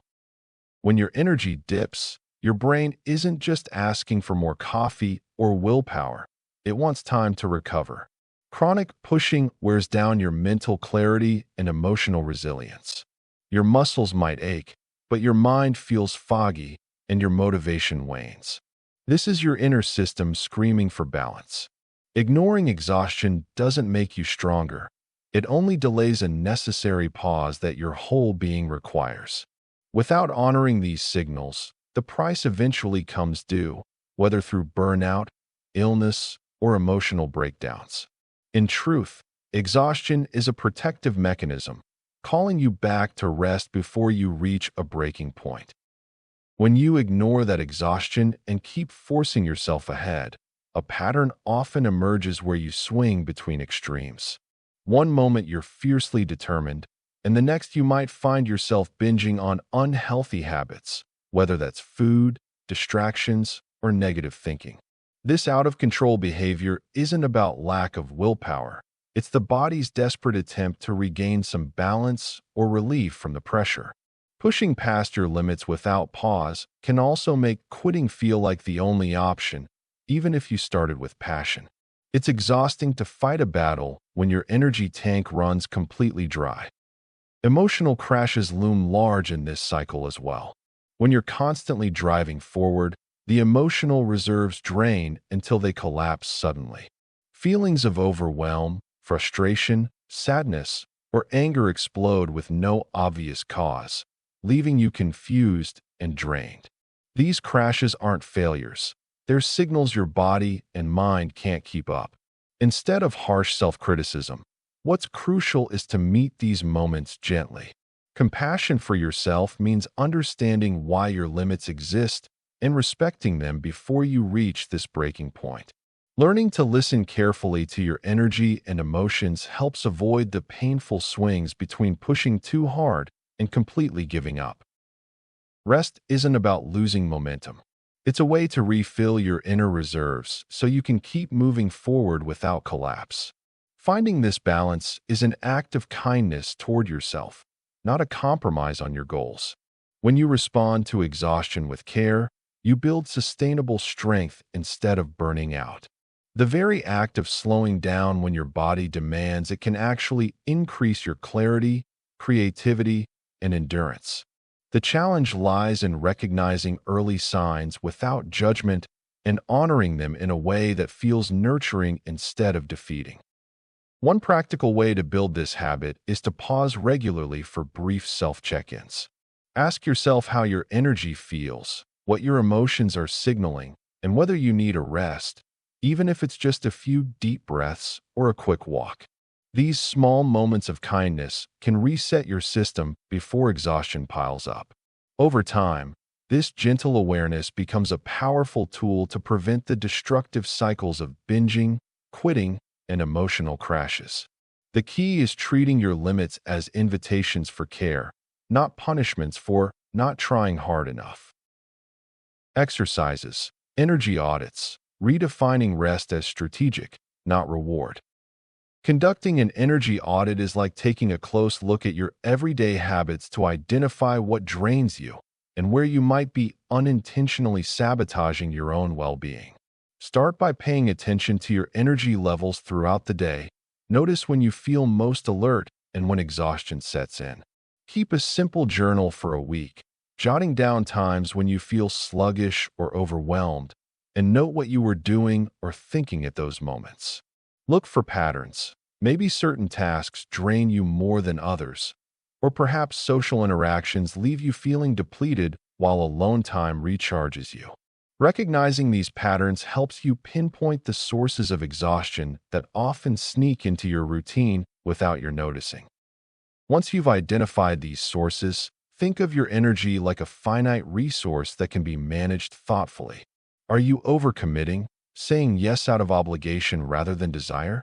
Do you often sacrifice your rest for work or chores and then wonder why you're burning out? An energy audit also involves assessing your environment. Are your surroundings cluttered or noisy, making it harder to find calm? Taking stock of how you spend your days creates awareness about where your energy is going. And from this awareness, you can start making small changes to conserve it or redirect it toward what truly matters. The goal isn't to become perfect, but to understand your personal patterns and gently reshape them. Reframing rest as a strategic tool for renewal shifts the perspective from rest being a reward to rest being an essential part of your growth process. Think of rest as the foundation that supports everything else, the quiet moments that allow your mind and body to reset, so you can show up fully in your pursuits. When you start treating rest as a vital component, it becomes easier to prioritize it without guilt. Instead of waiting until you're exhausted to take a break, plan regular periods of stillness and recovery as part of your daily routine. These might look like short pauses between tasks, a morning meditation, a walk in nature, or even a deliberate lay down when you feel your energy waning. Recognize that strategic rest boosts your capacity to be more productive, creative, and centered. Another key idea is to see rest as a conscious act of honoring your needs rather than as a form of laziness or indulgence. When you view rest through this lens, it becomes a practice of self-respect. This mindset allows you to design your schedule around your natural rhythms instead of fighting against them. For example, if you notice your energy dips in the early afternoon, schedule a period of quiet or a quick walk then, rather than forcing yourself to push through exhaustion. Over time, replacing the notion of resting as a reward with recognizing it as a strategic necessity helps create a healthier relationship with work and downtime. Remember, taking care of your energy levels is not indulgent. It is an act of proactive self-care that enriches your ability to live authentically. A practical tip to incorporate this shift is to identify key moments during your day when you usually push past your limits. Instead of forcing through, set an intention to pause intentionally, whether that's for a few deep breaths, a short stretch, or a brief mental check-in. These small acts remind you that your well-being is a priority, not an afterthought. Making this a habit helps normalize rest as part of your strategic approach to life, strengthening your resilience over time and making it easier to sustain your efforts without burnout. Chapter 6. The moment before you pull the plug. Focus on critical moments, just before sending, launching, or showing up. Those critical moments right before we send an email, launch a project, or show up for an important event hold an immense weight. They often elicit a surge of anxiety that can be challenging to shake off. This unease stems from the fear of judgment, failure, or missing out on an opportunity. In these moments, thoughts can spiral, and the pressure might become overwhelming. Each hesitation feeds into the overarching narrative that success is tied to that singular act. As we prepare ourselves for action, the stakes can feel insurmountable, burdening us with the expectation to perform flawlessly. Recognizing the significance of these moments is crucial. They are not just trivial pauses. They serve as the threshold between intention and action. Understanding this, we can approach them with more awareness. Instead of getting lost in self-doubt, we can acknowledge that these feelings are part of the process. Embracing this can help to humanize our experiences, allowing us to recognize that everyone grapples with similar fears before they step into the spotlight. Acknowledging that discomfort can take some of its power away, providing the opportunity to move forward with more clarity and purpose. It's essential to cultivate a sense of awareness during those critical moments. Instead of letting anxiety take the wheel, spend a moment reflecting on what you truly feel. Name your emotions, whether it's fear, excitement, or uncertainty. This practice of naming feelings cultivates self-compassion, giving you a chance to engage with yourself as you would with a friend. Imagine how you would encourage someone else in a similar situation. These feelings are natural, and recognizing them can lighten the emotional load you're carrying. Being kind to ourselves means accepting that perfection is an unrealistic goal. What matters is progression, not flawless execution. Each step, each message sent, each project launched is a part of a broader journey. Allow yourself to make mistakes and learn from them. This perspective turns those critical moments into opportunities for growth. You might even find that each attempt you make builds your resilience, making the next moment feel a bit easier. So when you're just about to hit send or step onto that stage, pause, breathe, and remind yourself, it's okay to just show up, imperfections and all. Remember to cherish the learning process, as every experience adds a brushstroke to your life's canvas. Micro-decision dialogues that change your trajectory. Every moment before a big change or a breaking point, there's a quiet conversation happening inside us. These micro-decision dialogues are tiny exchanges of thoughts and feelings that seem small but carry a lot of weight. Maybe it's that split second when you wonder, should I speak up or stay quiet? Or the quick thought, is this worth the effort or should I quit now? These inner conversations often reveal how much we resist moving forward, even when deep down we know it's time for something different. Our minds throw up doubts, fears, and justifications, trying to hold us back from the discomfort of change.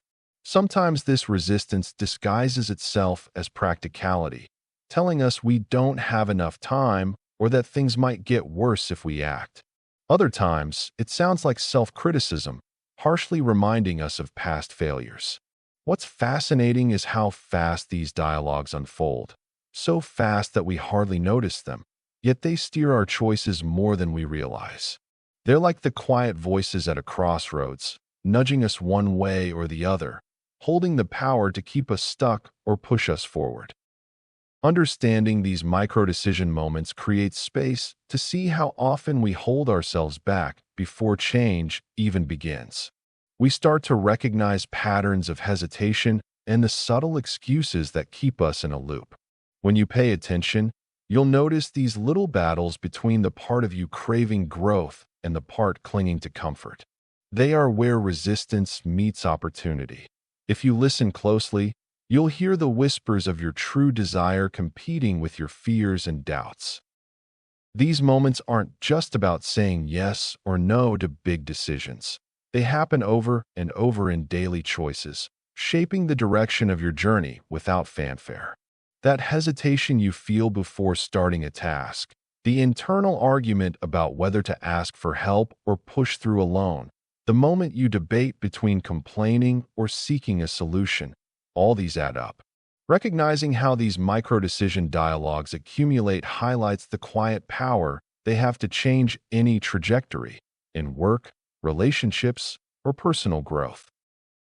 When these internal conversations are harsh or filled with resistance, they close doors rather than open them. They create stall signs where progress wants to happen. But if approached with kindness and curiosity instead of judgment, they become gateways to insight. At their core, these tiny dialogues are not just obstacles. They carry messages about what we really need, what we're afraid of losing, and where courage is required. Treating them as signals instead of enemies helps shift the momentum from fear to thoughtful action. One way to start changing your relationship with these dialogues is by catching them as they happen. This means tuning in without rushing to push the thoughts away or getting swept up in anxiety. Notice what your inner voice says just before you feel stuck. How does it phrase its concerns? What emotions tag along? When you give yourself permission to observe this mental chatter, it becomes less threatening and more meaningful. The resistance softens because it knows it isn't going to be ignored or crushed. It's going to be understood. From here, you can gently guide these dialogues outward rather than inward. Instead of battling, "I can't do this," try shifting to, "I'm worried about what will happen if I try." Reframe the narrative to include curiosity about your feelings and to acknowledge the difficulty of change. This simple shift doesn't erase fear, but makes room to move through it. By treating your internal resistance like a cautious friend instead of a stubborn foe, you create a safer space for honest reflection. This opens a channel for new thoughts and choices that weren't visible before. Mindfulness practices work well here because they help you slow down and become a calm witness to your thoughts. Even a few moments of mindful breathing or soft attention to your feelings can interrupt the automatic loop of resistance. These pauses serve as small reset points where you can choose a different response rather than defaulting to avoidance. The more you practice stepping back and observing instead of reacting, the easier it becomes to catch and change those micro-decision dialogues before they hold you back. Compassion plays an essential role in this process because those internal voices often come from a place of protection, not attack. Recognizing that fear, doubt, and resistance arise out of a desire to keep you safe helps you speak to yourself with kindness. This doesn't mean ignoring your goals or glossing over challenges. Instead, it means treating your inner dialogue like a dialogue between friends, acknowledging concerns honestly while gently encouraging growth. That balance between understanding and encouragement is what makes these micro-decisions so powerful in changing your path. A practical way to build this habit is to imagine yourself coaching a friend who came to you with the exact thoughts swirling inside your head. What would you say to someone who doubts their ability to move forward or fears the unknown? Often we're much kinder to others than ourselves. Bringing that same warmth to your internal dialogues creates space to experiment with new choices, even if they feel shaky. Over time, these gentle conversations accumulate, shifting your mindset from resistance to insight and steady movement. Next time you feel stuck or hesitant, pause and listen to the tiny voices asking questions behind the scenes. Notice how they express fear or doubt without judging them. Then respond as if you were your own wise, compassionate friend encouraging the first small step forward. This simple practice is how micro-decision dialogues transform from barriers into guides that lead you toward change. It's in these moments that your trajectory bends, not through dramatic actions, but through quiet, repeated choices made with honest self-awareness and care. Shame's role in turning slips into spirals. I already messed up, so why bother? When you slip up or make a mistake, shame often shows up quickly and loudly. It whispers in your ear that you're not good enough, that you failed again, or that you're inherently flawed. Instead of seeing the mistake as a small bump on the road, shame magnifies it into proof that you're somehow unworthy or destined to fail. This feeling can feel overwhelming, like a heavy weight that drags you down, convincing you that there's no point in trying again. What shame does next is even more damaging. It convinces you that the mistake defines you. You start to believe that because you slipped once, you will always be a failure. This internal dialogue can create a sense of hopelessness that's hard to shake. Instead of viewing setbacks as part of the learning process, shame turns them into evidence of your inadequacy. It's as if the mistake confirms what you secretly believe about yourself, and in doing so, it makes you less willing to get back up. This emotional spiral works because shame carries a powerful sense of personal failure, which often feels like a moral judgment. When shame takes hold, the mistake isn't just an external event, it's a comment on your worthiness. Because of that, it's tempting to give in to despair, thinking, why bother trying again? The shame tells you that your effort is pointless, reinforcing the idea that you're fundamentally broken. And that thought can be paralyzing enough to keep you stuck, preventing any chance of growth. In this way, shame acts like a catalyst for spirals. One mistake leads to self-criticism, which then feeds shame, and that shame fuels more mistakes and more self-criticism. It's a vicious cycle where each slip seems to confirm the worst about yourself, making recovery feel impossible. Instead of motivating you to learn and improve, shame pushes you further into resignation. It convinces you that the effort isn't worth it, that you'll never get it right, and that there's no point in trying again today or tomorrow. The first step to breaking free from this cycle is recognizing shame for what it is, an emotion, not a truth. It's easy to mistake shame for an accurate reflection of your worth, but underneath, it's just a feeling, one that's often distorted by fear and self-criticism.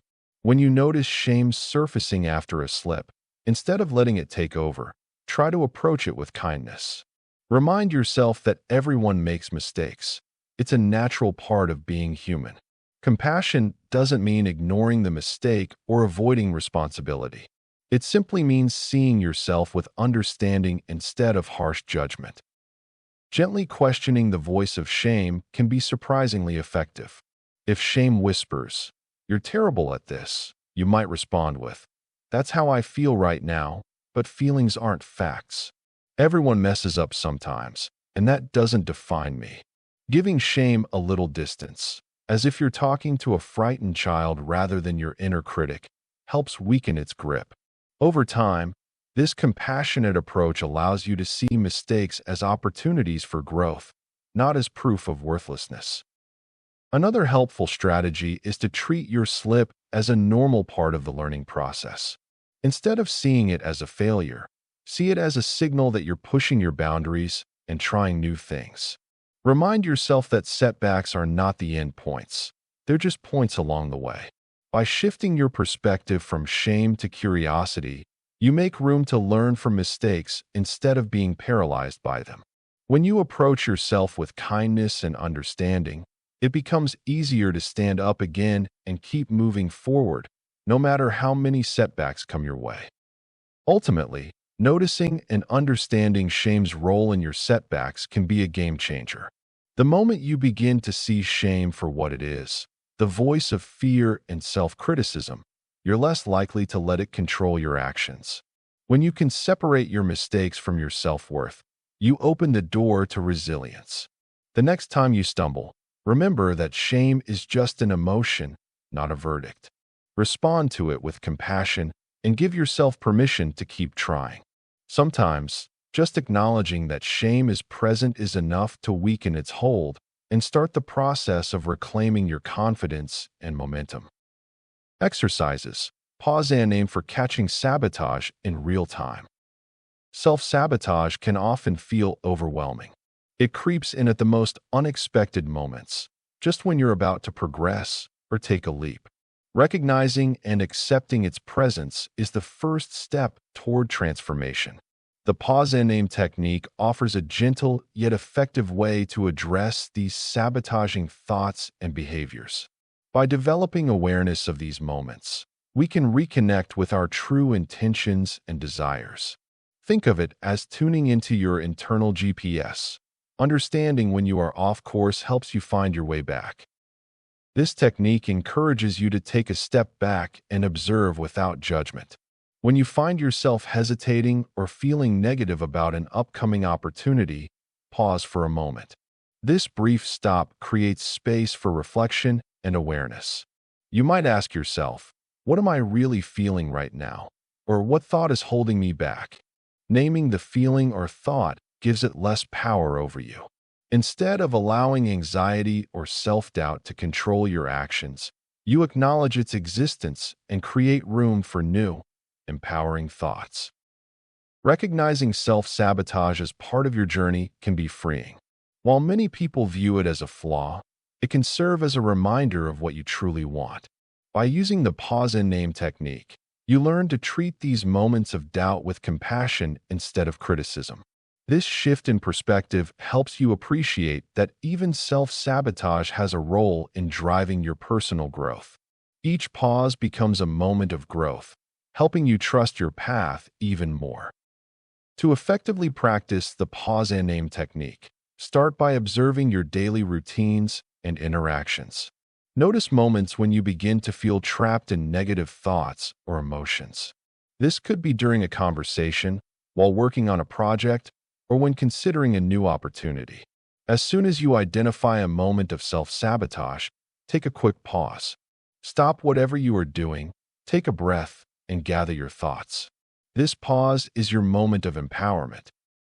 Once you've named the feeling or thought, the next step is to counter it with a more positive perspective. Challenge the negativity by asking how realistic that concern is. What evidence do you have that supports or contradicts that fear? This process helps to reclaim your mindset and can shift your approach from one of resistance to clarity. Over time, practicing this technique builds confidence and resilience, making it easier to handle future self-sabotaging moments. Each pause and acknowledgement brings you closer to your goals and opens up pathways to new, more empowering narratives. To build consistency in this practice, try setting reminders throughout your day. This could be a note on your desk or an alert on your phone. Each time you see it, take a moment to check in with yourself. Are you in a moment of self-sabotage? If so, take your pause, name your feelings, and shift your perspective. The more you practice, the easier it becomes to recognize and respond to these moments with compassion and clarity. Chapter 7. Mapping your patterns. Building your resistance profile. Identify your top 3 sabotage patterns across areas of life. Everyone has a kind of subconscious GPS that directs their behavior, often without them realizing it. This internal navigation system is shaped by years of experiences, beliefs, fears, and habits, all woven together in ways that don't always work in our favor. Sabotage patterns are those invisible roadblocks we repeatedly hit, the self-defeating habits that keep us from moving forward even when we truly want to. Recognizing these patterns is the first step toward reclaiming control over your choices and actions. When you start to see where you trip up over and over, you pause long enough to begin questioning why it happens and what these patterns might be trying to communicate about your inner world. These patterns are often rooted deep in childhood experiences or past disappointments. For instance, if someone learned early on that asking for help meant rejection, they might unconsciously avoid seeking support later in life, even when it's desperately needed. Or, if failure was harshly judged in your family, you might procrastinate to protect yourself from the pain of potential failure. This subconscious GPS doesn't work against you on purpose. It's trying to keep you safe in its own way, even if the protection it offers feels more like a prison. Understanding your dominant sabotage patterns means acknowledging this survival mechanism and preparing to gently steer yourself away from these automatic reactions that no longer serve your true goals. Looking closely at the different areas of your life, relationships, work, personal growth, health, can reveal where sabotage shows up most strongly. It's rare for self-sabotage to appear everywhere all at once, but it often hangs out in a few critical spots. By naming your top 3 sabotage patterns, you pinpoint where your subconscious GPS is most active in steering you off course. This clarity gives you a powerful tool to spot the warning signs early, notice the familiar feelings or habits, and take a moment to choose a different path. For example, you might find that in relationships, your go-to sabotage is pushing people away when things start to get serious, because vulnerability feels too risky. At work, maybe it's procrastination that surfaces whenever a project feels intimidating or under your radar. In personal growth, it could be perfectionism that keeps you stuck, afraid that anything less than flawless means you're a failure. These patterns reveal more than just what you're doing wrong. They show you what you need and what you're afraid of. Each pattern points to a deeper story about your beliefs, unmet needs, or emotional wounds.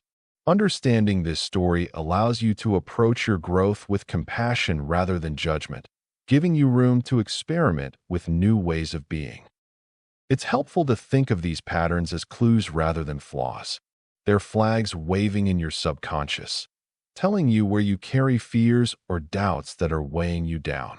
Once you identify your top sabotage patterns, try to notice when they come up in your daily life. How do they make you feel physically and emotionally? What thoughts roll in alongside them? By bringing this awareness into your present moment, you start dismantling old cycles and create space for healthier, more supportive habits. This process isn't about erasing parts of yourself, but learning how to respond with curiosity and kindness, ultimately shifting the subconscious GPS to guide you toward growth and fulfillment instead of setbacks. Start by asking yourself gentle but direct questions whenever you feel stuck or frustrated. What am I trying to avoid right now? What am I afraid will happen if I keep going the way I have been? Where does this feeling come from? These questions help you bring the subconscious sabotage into the light of conscious thought, where you can work with it rather than against it. Over time, with patience and the willingness to meet yourself honestly, those top 3 sabotage patterns will lose their grip and become signals that you've learned to navigate with wisdom. How each pattern begins, escalates, and ends. Most of the patterns we develop start quietly, often born from small habits or childhood experiences that seem insignificant at first. They might be shaped by moments when we felt misunderstood, ignored, or unsafe, leading us to create internal cues that signal danger or comfort. These signals often happen unconsciously, so we don't notice them until they become repetitive. Over time, these initial reactions embed themselves deeply, guiding our thoughts and actions without us realizing. Recognizing where these patterns originate can feel like uncovering the roots of a tree. Difficult at first, but crucial for understanding how they develop. When you pay attention to your early experiences and the little reactions that follow, you start seeing the first signs of how a pattern takes hold. Patterns begin when a trigger sparks a familiar response, like a comment, a situation, or even a feeling, and your mind automatically responds in a way that feels familiar. This response often aims to protect you, even if it isn't helpful in the long run. For example, if you've learned to retreat when feeling criticized, that retreat becomes a default pattern. These reactions are reinforced each time they seem to work briefly, creating a cycle that becomes automatic. It's a bit like how a habit forms. Repeated responses cement themselves over time, and their origins become less clear. Becoming aware of the circumstances that kickstart these responses is key, because understanding their roots allows you to see why they happen even when you're not fully conscious of it. Once a pattern begins, it can escalate gradually, often growing out of proportion to the original trigger. Small disagreements can turn into full-blown conflicts, or minor feelings of insecurity can spiral into deep self-doubt. This escalation happens because each response triggers another, creating a feedback loop that feeds the pattern. The pattern seems to take on a life of its own, making it harder to break free. But every pattern has a natural endpoint. It either exhausts itself or gets interrupted. Resolution comes when a new response is introduced, one that breaks the cycle or shifts the situation in a different direction. You might notice that after a heated argument, both parties feel drained, or after a panic attack, you're left exhausted but also more aware of what triggered it.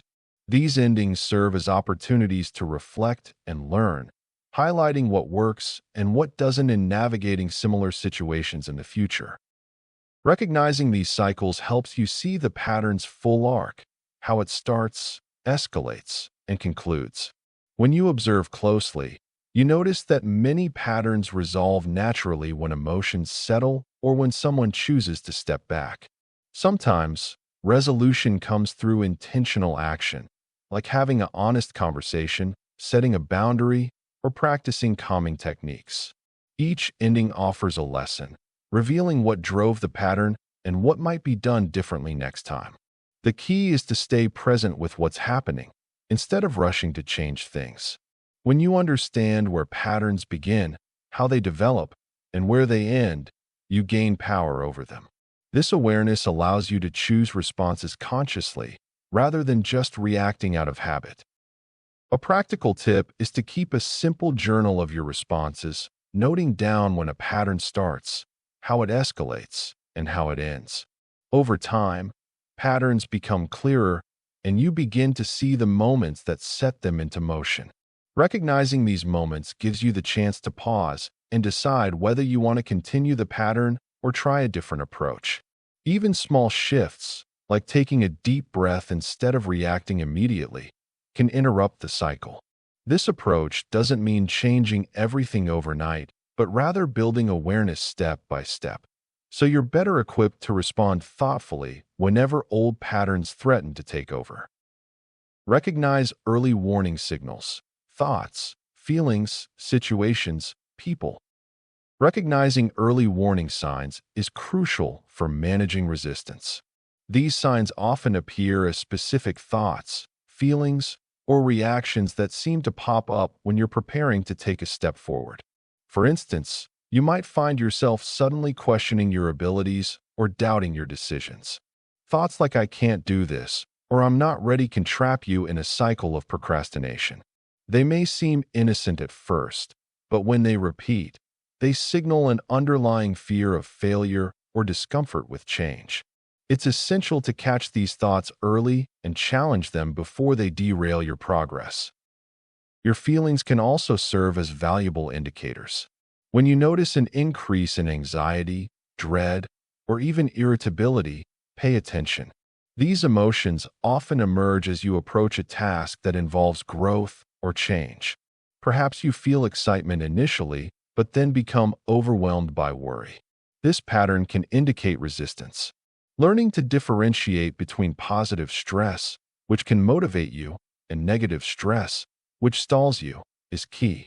Notice the physical sensations that accompany these feelings as well. Tension in your body or a pit in your stomach can point to resistance that needs addressing. Situations you find yourself in may also trigger your resistance. Certain environments can evoke feelings of self-doubt or fear. For example, a challenging meeting might cause you to feel anxious about speaking up or sharing your ideas. Recognizing these patterns can help you prepare better or even avoid scenarios that consistently trigger your resistance. By tuning into when and where these feelings arise, you can better strategize how to handle them.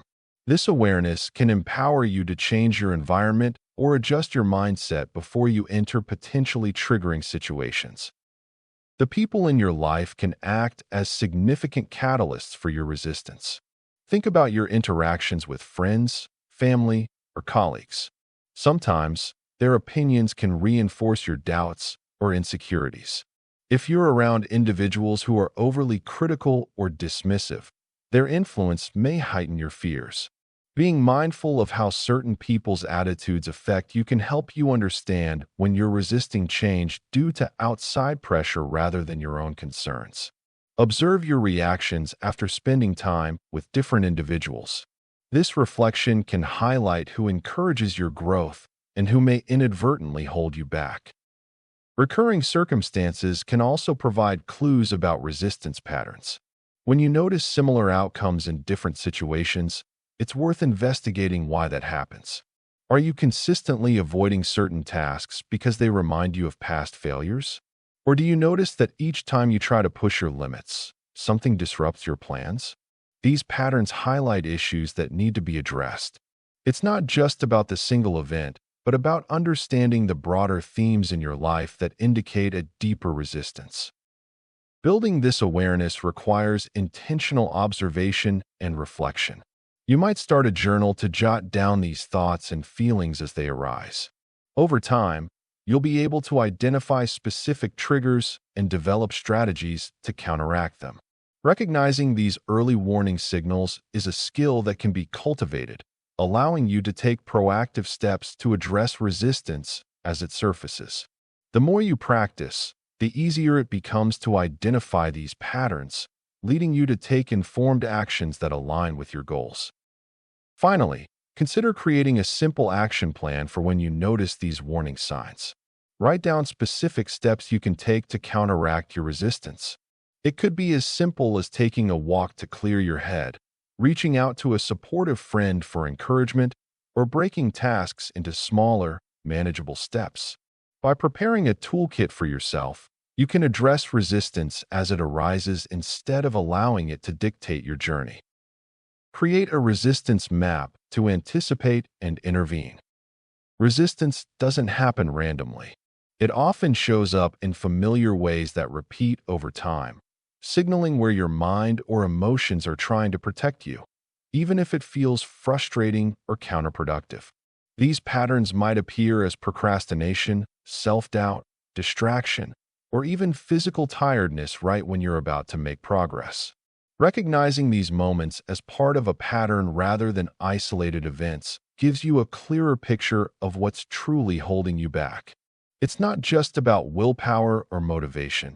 It's about understanding the behavior so you can respond thoughtfully rather than reactively. When you start paying attention to these signals, you might notice they tend to happen under certain circumstances. Maybe stress triggers a desire to avoid work, or fear of failure makes you busy yourself with less important tasks. These triggers become like small warning signs, showing you the areas where your mind is resisting growth or discomfort. By tracking this over time, you get familiar with the specific forms resistance takes in your life.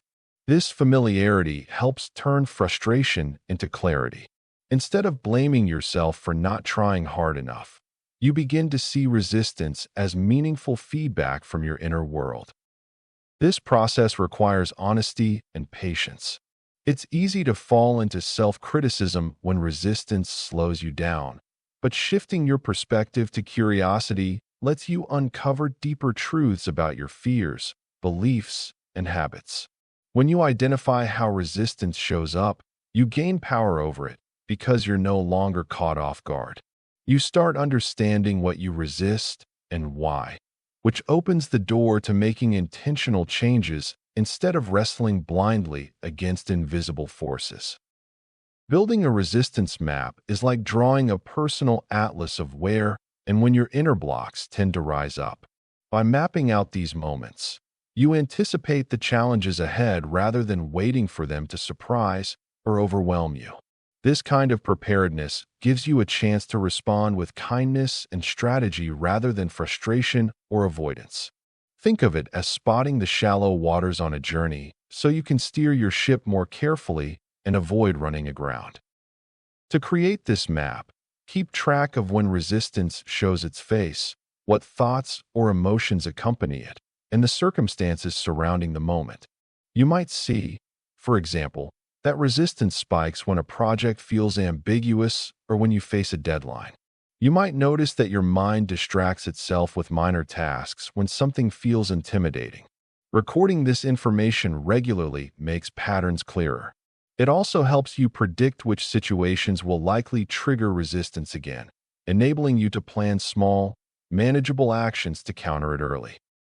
This process invites a gentle approach rather than a harsh battle. When you recognize resistance heading your way, you can intervene with small shifts, taking a mindful pause, breaking work into tiny steps, or reminding yourself why the goal matters to you. The key is to meet resistance not with anger or pressure, but with compassion and a sense of curiosity. Anticipating resistance means you aren't caught in the frustration of surprise, and you're able to respond with calm presence, which often reduces its power over you. Over time, your resistance map becomes a tool for self-awareness and growth. It encourages you to treat resistance as information, not failure. With each anticipated challenge, you learn a little more about how to stay on track in your own unique way. The goal isn't to eliminate resistance altogether. That's unrealistic. But to navigate it skillfully so it doesn't control your progress or steal your confidence. One practical tip is to set aside a few minutes at the end of each day to reflect on moments when resistance appeared. Journaling about what happened, what you felt, and what you did can make building this map easier and more natural. Over a week or two, you'll start to see the contours of your resistance landscape emerge clearly, giving you a pathway to intervene thoughtfully and kindly in the future. Chapter 8. Turning messages into directions. Shift from "why am I like this" to "what is this trying to tell me?" Many of us have spent countless moments feeling trapped in a cycle of self-questioning, asking, "Why am I like this?" It's a natural instinct, trying to find reasons or logic for our feelings, actions, or reactions. But the trouble with that question is it often leads to more frustration. Instead of helping us understand, it can make us feel more stuck, confused, or even ashamed.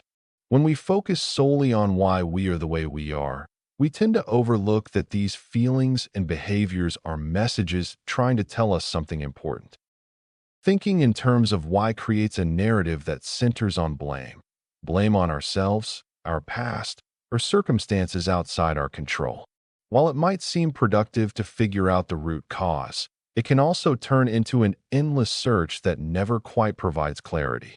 Sometimes we get caught up in identifying the why, but this only keeps us circling around the problem instead of guiding us toward understanding.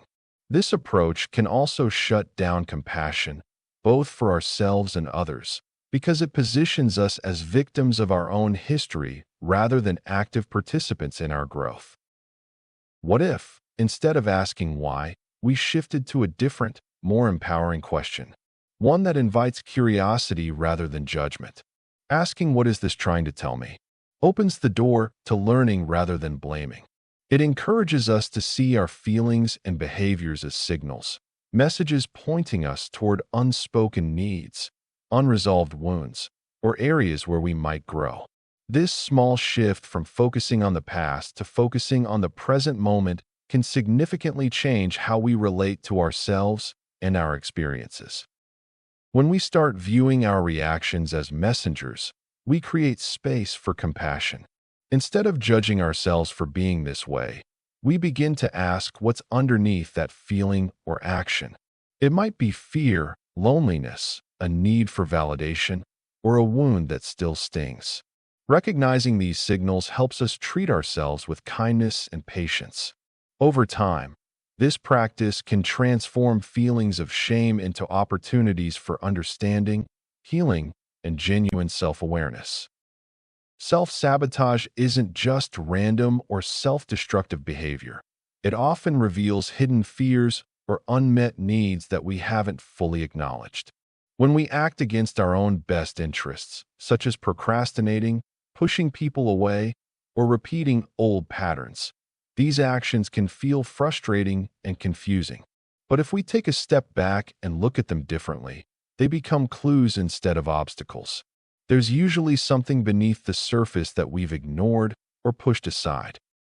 For example, if you notice you tend to avoid confrontation, it might be your mind's way of protecting you from vulnerability or rejection. If you find yourself self-sabotaging when things are starting to go well, it could be a fear of success or change. These behaviors often serve a purpose, even if they seem harmful on the surface. They are attempts to keep us safe, albeit in ways that no longer serve us. When we interpret them as signals, we can start to understand what's truly happening inside. This approach requires patience and a gentle attitude toward ourselves. Instead of judging ourselves harshly, we ask what this pattern is trying to teach us.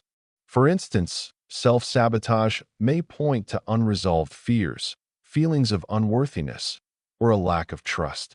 Recognizing these messages makes it easier to address the root causes rather than just the symptoms. It's like turning on a flashlight in a dark room. Suddenly, what was hidden becomes visible, and we can begin to unpack what we need to heal.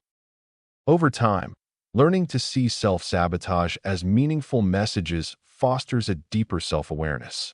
It shifts the focus from "why am I like this?" to "what am I learning about myself?" and from self-judgment to self-compassion. Small acts of curiosity, asking, "What is this feeling or action telling me?"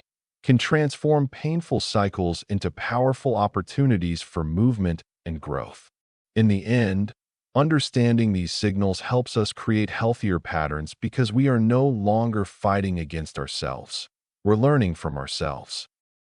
Translate sabotage patterns into needs: safety, truth, rest, boundaries, clarity. Sabotage patterns often reveal deeper unmet needs in our lives. When we allow self-doubt to creep in, when procrastination takes over, or when we engage in toxic relationships, these behaviors signal a yearning for something essential. Most commonly, this yearning can be tied back to 5 core needs: safety, truth, rest, boundaries, and clarity. Understanding these connections is the first step toward addressing the chaos and confusion they can create. For instance, when someone hesitates to take a leap toward a new job or relationship, this may stem from a need for safety. They may fear the unknown and thus sabotage their chances of success. Similarly, a person who avoids difficult conversations often struggles with the need for truth, feeling unable to express their feelings or thoughts effectively. Recognizing these patterns isn't about placing blame. It's about understanding what our behaviors indicate about our inner world. Each unmet need serves as a signal.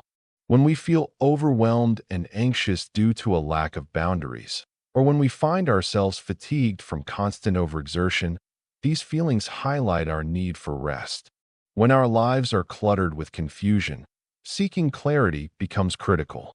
By connecting the dots between sabotage and these fundamental needs, we can gain insight into our behaviors and the challenges we face. Acknowledging these needs is an act of self-compassion.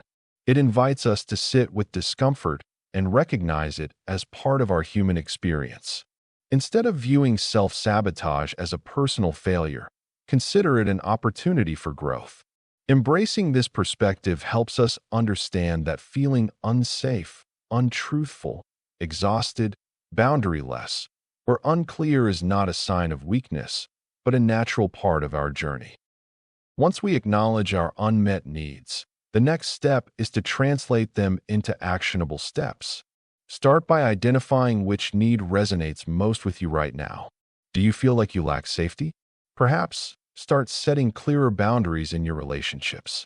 If truth feels elusive, consider journaling your thoughts as a way to articulate what's been left unsaid. In moments when fatigue strikes, don't hesitate to carve out time for rest. Action doesn't mean making drastic changes. It can be small shifts leading to self-care practices that honor your needs. Moreover, clarity can be enhanced through intentional reflection. Take time to assess your current life situation. Ask yourself questions that provoke thought. What areas feel overwhelming? What conversations have I avoided that could lead to growth? By consciously working through these inquiries, you will gradually develop a clearer path forward, one that respects your personal needs. The journey of recognizing and addressing your needs isn't meant to be perfect. It's about being gentle with yourself, understanding that growth is a process. Start implementing changes, however small, that speak to your needs. Remember, each step you take toward addressing these fundamental aspects of your life is a step toward greater awareness and fulfillment. Questions to decode messages. What am I afraid will happen if this works? When you pause and ask yourself, what am I afraid will happen if this works? You're stepping into a space that many avoid because it feels uncomfortable. That fear often lies beneath the surface of self-sabotage. On the outside, you might feel stuck, procrastinate, or doubt yourself, but beneath that behavior is a quiet message your mind sends to protect you from something it believes could cause harm. The truth is, fear rarely points to actual danger. Instead, it signals uncertainty about what success might mean for your life, your identity, or your relationships. For example, you might fear that achieving a goal will bring new expectations you won't want to meet, or that success will isolate you from people who have always supported your struggles. Sometimes, the fear is about losing control or facing the pressure to keep up the momentum once you've succeeded. Knowing these fears exist doesn't make them vanish right away, but it brings clarity. It stops the endless loop of confusion and blame that keeps you stuck and helps you see self-sabotage as a form of protection rather than failure. Recognizing these fears as an opportunity to listen deeply to yourself shifts the energy away from frustration. Instead of beating yourself up for not moving forward, you understand that your mind is guarding something important. This awareness creates room to ask powerful questions that open doors for learning and growth. Fear, when understood this way, becomes a guide rather than a barrier, signaling areas of vulnerability waiting for attention and care. Once you identify what you're afraid might happen if things work out, the next step is to sit with that fear and ask yourself questions that lead to honest reflection instead of avoidance. Questions like, what exactly am I afraid of losing? Or how might my life change in ways I haven't prepared for? Push you to name the unknown rather than letting it remain an invisible force holding you back. This process reveals specific concerns instead of vague worries, making it easier to face and address them. Imagine you fear that success will mean you no longer have the freedom to rest or make mistakes. Asking yourself about what freedom and rest really mean to you can uncover what boundaries or habits you may need to put in place.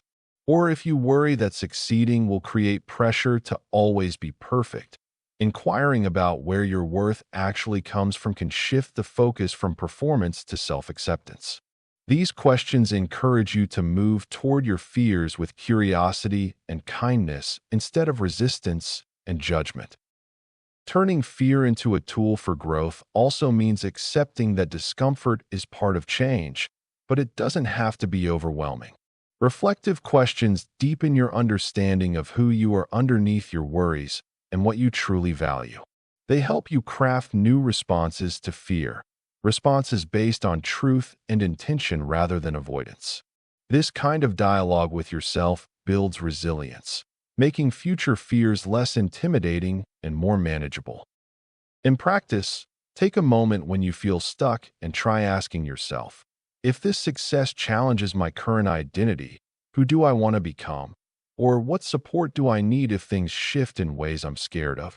These questions serve as bridges between where you are now and where you want to be, helping you move through fear instead of letting it freeze your progress. Exercises. Write letters from your resistance and respond. Writing a letter from your resistance isn't about creating something perfect or polished. It's about giving your resistance a voice, acknowledging its presence, and understanding what it's trying to tell you.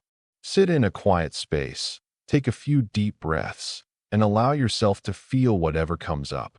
Begin by addressing your resistance directly, as if you're writing to a cautious but well-meaning friend who's trying to protect you. Explain how you've noticed its hesitations, doubts, or fears, and ask it gently why it feels the need to step in. Remember, this isn't about fighting it, it's about listening. Write honestly, giving your resistance permission to share without judgment or interruption. Sometimes, it will reveal fears rooted in past experiences or anxieties about failure, and other times, it might reveal a desire to keep you safe from harm. What matters most is that you approach this with compassion and curiosity, not criticism. When you finish your letter, read it aloud, as if you're speaking directly to your resistance. Notice how it responds, sometimes with silence, sometimes with further worries, sometimes with small insights. This process isn't about fixing the resistance overnight, but about quietly recognizing its messages and beginning to understand its role in your life. Now, move on to writing a response that offers compassion and reassurance. When you hear from your resistance in your letter, you might feel inclined to dismiss it as the problem, but instead, treat its words as valuable signals. Respond by acknowledging the protection it's trying to offer, even if you don't agree with the methods it uses. Let it know you understand why it's so cautious and that you appreciate its efforts to keep you safe. Offer reassurance that you're committed to your growth and well-being, and that you're willing to work together rather than against it. Be gentle. Remind it that you're now in a different place, with new tools and a broader perspective. Encourage it to rest, to trust that you're capable of handling challenges without feeling overwhelmed or paralyzed. This dialogue may be simple or complex, but what matters most is that it stays rooted in compassion. As you respond, imagine your resistance softening just a little, feeling seen and respected. Keep this exchange going from time to time, as a way to build trust between your conscious self and that deeper part of you that holds fears and doubts. Over time, this ongoing conversation can help transform resistance into a supportive ally rather than an obstacle. One practical tip is to keep a journal dedicated solely to these letters and responses. Write one from your resistance, then respond in kind whenever you notice it prompting you or holding you back. Don't worry about grammar or style, just let your thoughts flow. Over days or weeks, you'll begin to see patterns and gain insight into what your resistance really needs. Sometimes, you may discover that it's guarding an old wound or protecting you from a perceived threat that doesn't exist anymore. Recognizing these patterns helps you address the core issues more compassionately. This process turns resistance from an enemy into a tool for deeper self-understanding, giving you clarity about what truly matters and how to move forward with kindness and confidence. Chapter 9. Working with fear instead of crushing it. Killing fear often backfires. Working with it is better. Fear is a natural response, hardwired into us to protect against danger. Despite this, many people approach fear as if it's an enemy that must be vanquished. They see fear as a barrier to their goals, leading them to fight against it. In attempting to crush fear, they often find themselves feeling even more afraid. This reaction creates a cycle where fear is heightened, resulting in avoidance and paralysis. Instead of progressing, they end up stuck, feeling overwhelmed and disempowered. Losing the battle with fear can lead to self-judgment. Individuals may blame themselves for not being courageous enough, which only deepens their feelings of inadequacy. This negative internal dialogue can make it harder to confront fear when it arises. The more energy we spend trying to resist fear, the more it tends to magnify. When fear is treated as a foe, it can transform into a persistent source of stress and anxiety, trapping us in a pattern of avoidance rather than growth. When fear persists, it signals that something important needs our attention. Ignoring or pushing it down doesn't make it disappear. It often resurfaces even stronger. This illustrates a fundamental truth. Fear doesn't respond well to aggression or rejection. Instead, it thrives on acknowledgement. Recognizing this allows us to approach it differently, opening the door to better understanding and management. People often find that embracing their fears leads to personal growth and deeper insights into their motivations. Instead of trying to eliminate fear, consider viewing it as a teacher. Fear can offer valuable lessons if we're willing to listen. The first step in this partnership is recognizing fear when it arises. Acknowledge its presence without judgment. Accepting fear doesn't mean you have to let it control you. By sitting with your feelings and understanding their origins, you can learn what fear has to teach you about yourself. Whether it stems from past experiences or current uncertainties, understanding the root of your fear can lead to insight and progress. Practicing self-compassion while feeling afraid is essential. Be gentle with yourself. Fear is a universal experience. Use it as a signal that something in your life might need to change. For instance, if you feel anxious about a major life decision, ask yourself what this fear is trying to protect you from.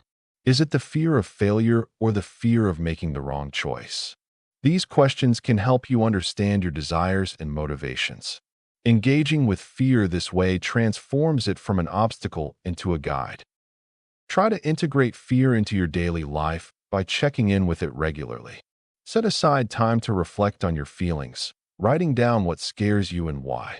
Consider using mindfulness techniques, such as meditation or breath work, to create space for fear without judgment. This practice helps diffuse the intensity of fear and fosters a sense of calm. Remember, partnering with fear doesn't mean you'll never feel afraid. It means you're choosing to work with it rather than against it. Over time, this can lead to a greater sense of control and empowerment in facing life's challenges. Understanding that fear can coexist with courage empowers you to take action even when fear is present. Allow yourself to move forward step by step. This gradual approach can build confidence and reduce the overwhelming feelings associated with fear. Create a personal mantra or affirmations that reinforce the idea that fear is a part of your journey, not your entire story. Cultivating this mindset opens up opportunities for growth and fulfillment, enabling you to thrive in spite of the fears you're facing. Tools: graded exposure, small risks, safe experiments. When fear shows up, it rarely makes a subtle entrance. It often feels like a wall, thick and unmovable, blocking any forward motion. But what if fear wasn't an enemy to defeat, but a signal to listen to, a kind of internal GPS guiding us? Graded exposure and taking small risks help shift how we see fear, from something overwhelming to something manageable. Instead of facing a giant leap, this approach breaks down the challenge into tiny steps, allowing your brain and body to adjust without feeling flooded. Imagine standing at the edge of a swimming pool, but feeling terrified to jump in. Instead of leaping into the deep end straight away, you start by dipping your toes in, then maybe wading in ankle deep, and later moving to waist-high water. These small steps aren't about forcing yourself through fear, but about gently proving to your mind, This isn't as dangerous as I thought. Each little success recalibrates the brain's alarm system, lowering anxiety and building comfort. Over time, the thing that once felt impossible becomes less and less scary. Small risks act like practice runs for tougher challenges. They give you information, sometimes surprising, that fear alone can't provide. For example, if you're nervous about speaking up in meetings, a small risk might be asking a simple question out loud or sharing a brief opinion with a close colleague. You start gathering proof that people listen, respond kindly, or at least don't react negatively. This new experience begins to rewrite the story fear has told you. Taking small steps lets you honor the fear's presence, but keeps it from calling the shots. Safe experiments are ways to test out what you're afraid of in a controlled, gentle way. These experiments are designed to create learning, not stress or failure. Think of them as low-stakes tryouts, where even if things don't go perfectly, you're protected from harsh fallout. This mindset invites curiosity rather than judgment, helping you move toward what you avoid instead of away. When you treat fear as information rather than a stop sign, you open space for growth. To create a safe experiment, start by identifying a small action that feels challenging but doable. Frame it as a question rather than a task. What happens if I speak up for just 1 minute? Or, how will I feel if I take this small first step? This turns the experience into exploring unknown territory with a sense of control and choice. Once you try it, take note of what actually happens between the fear in your mind and the real-world outcome. Often, they're very different, and noticing that gap is where confidence begins. Every safe experiment adds tools to your personal toolkit. You begin to learn where your limits really lie and how your body reacts to stress. Instead of being paralyzed by uncertainty, you gather clues that help you prepare better next time. Trust builds slowly through these small wins and discoveries. It doesn't erupt suddenly. This process also teaches resilience, showing that even if something feels uncomfortable or awkward, it's something you can survive and even learn from. With patience and kindness toward yourself, fear becomes less a monster under the bed and more a helpful guide pointing toward growth. Try to remember that no single step or experiment has to be perfect. Mistakes aren't failures, but feedback, like adjusting your grip or footing while learning to ride a bike. When you treat fear-driven challenges as experiments rather than pass-fail tests, you create a more flexible, compassionate path forward. The goal is not to eliminate fear, but to build a relationship with it, where it informs your choices without ruling them. Bring fear along instead of waiting for it to disappear. Many people spend their lives hoping that fear will someday go away completely. They believe that once they push past it or conquer it, it will stop surfacing. But fear rarely behaves that way. It often lingers, come and go, whispering doubts and worries whenever we least expect it. Waiting for fear to disappear can keep you stuck in a cycle of avoidance, making it seem like the goal is to be fearless, when really, the goal is to learn how to live alongside fear. Instead of fighting it, many find that bringing fear along for the ride allows you to breathe more freely and stand taller in the face of uncertainty. It's helpful to see fear not as an enemy, but as a guide, a signal that something matters deeply to you. When fear shows up, it often indicates areas where you're vulnerable, where change might be necessary, or where your inner strength is being tested. Trying to silence or ignore it can sometimes intensify your anxiety or make the fear seem even more overwhelming. On the other hand, acknowledging its presence and understanding why it's there can turn fear into a useful tool. Think of it like a friend who gently warns you about a slippery step or an upcoming challenge.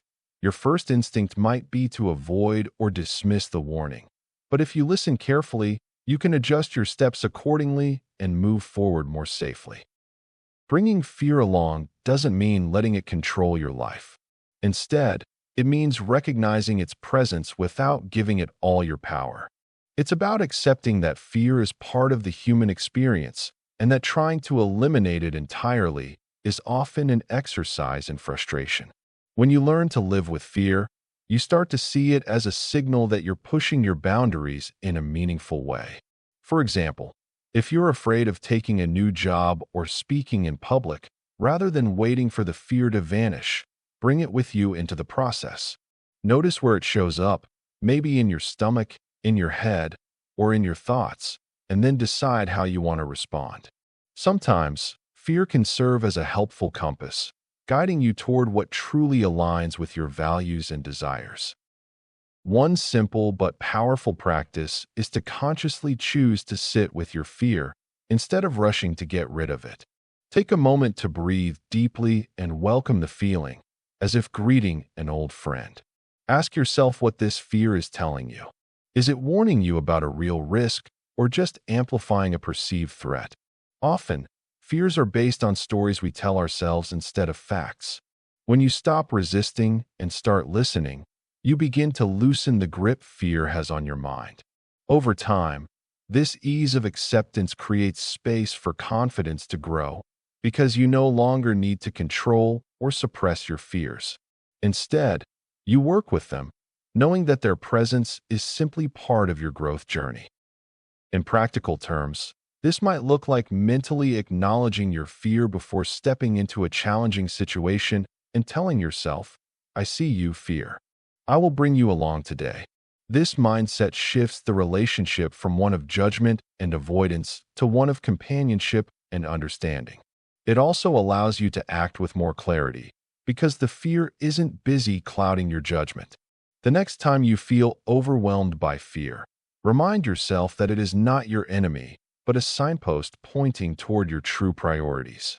Bringing fear along means respecting its message while choosing to move forward anyway, with awareness and courage.